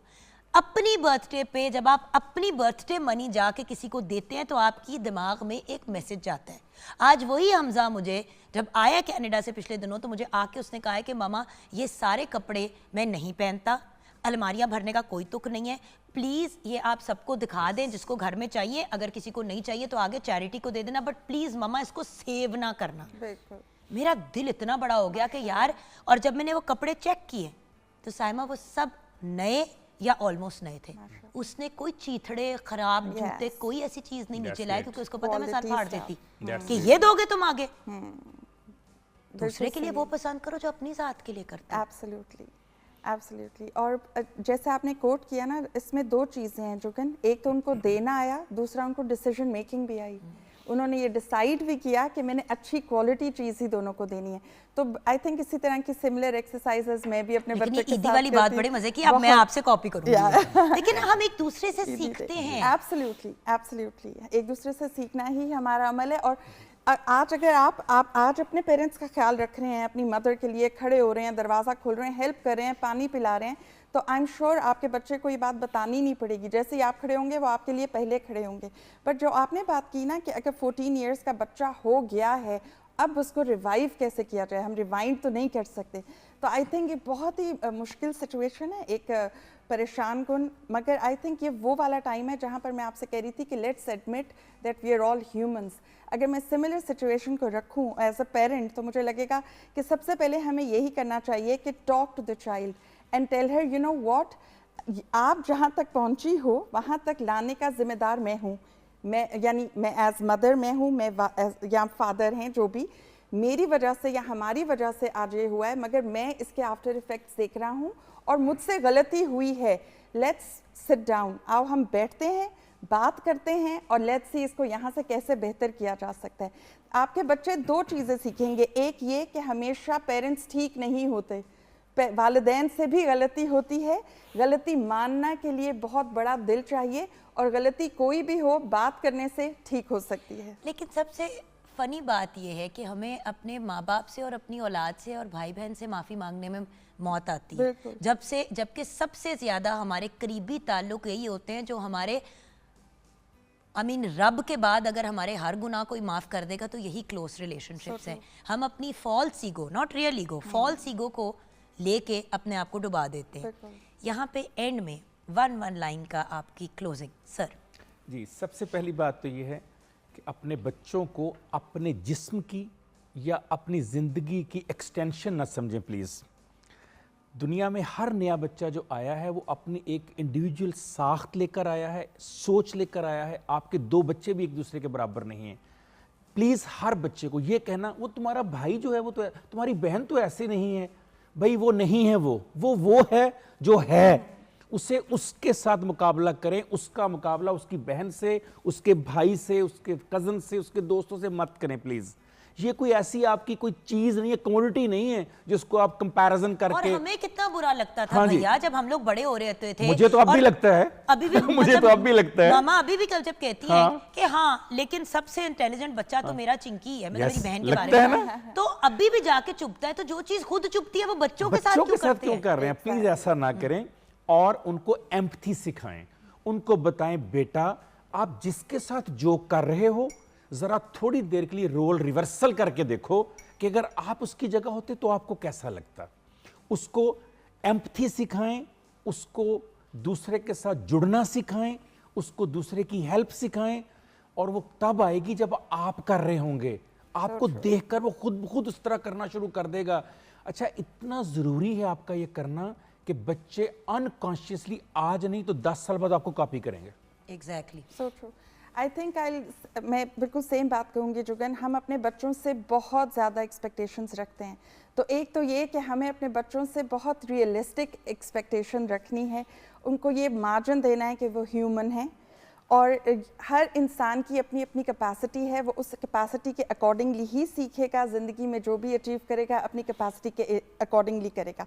दूसरा ये कि कोई भी पेरेंटिंग स्टाइल बुरा नहीं है। आज हम ये नहीं कह सकते कि हमारे बड़ों ने ये ऐसा नहीं किया और हम आगे ये वो चीज़ें रिपीट नहीं कर सकते। माजी से की गई अच्छी बातों को अडॉप्ट करें और आज आगे उनको लेकर चलें, और न्यू चीज़ें जो आपको बेहतर नज़र आ रही हैं उनको ज़रूर अडॉप्ट करें। बिकॉज ज़िंदगी जैसे मैंने स्टार्ट किया ना, एक ट्रेडमिल की तरह है, यहाँ आप रुक कर अपनी ज़िंदगी ज़ाया नहीं कर सकते, कांस्टेंट सीखने का सफ़र है। तो ज़िंदगी में सीखते रहें और अच्छे अच्छे मैसेजेस लोगों तक कन्वे करते रहें। Thank you so much guys and thank you so much Maham, आपका भी बेटा। यहाँ पे शो इस बात के साथ कंक्लूड करूँगी कि अबाउट 3 years ago हमजा के साथ मेरा बड़ा ऑड सा एक डायनामिक बन गया कि कुछ 1-1.5 साल से ना हमारी बहुत ज़्यादा एक दूसरे के साथ तलखी चल रही थी। और मेरी है एक प्रॉब्लम, मेरा गुस्सा तेज़ है और फिर मुझे गुस्सा चढ़ता है तो मैं चीखती हूँ। तो हमजा एक दिन ना बहुत ही गुस्से में बैठा हुआ साइड पे, मैंने कहा व्हाट्स योर प्रॉब्लम? कहता है मामा आप हर वक्त चीख रही होती हैं। अब उस वक्त मैं उससे ज़्यादा ऊंचा चीख सकती थी। मैं 1 मिनट के लिए रुकी और मैंने कहा हमजा अगर मेरा चीखना इतना बुरा लगता है तो खुद क्यों चीखते हो? तो कहता है व्हाट? मैं कहा बेटा आई एम वेरी सॉरी, मैं मान रही हूँ कि मेरी ये कमी है, मेरे में ये एक फॉल्ट है, और आपके बड़े होते हुए भी सच्ची बात है मेरा पहला एक्सपीरियंस था ऑफ बीइंग अ मदर, और सिंगल मदर थी इसलिए मैं बड़ी कंफ्यूज भी थी कि मैं क्या कर रही हूँ।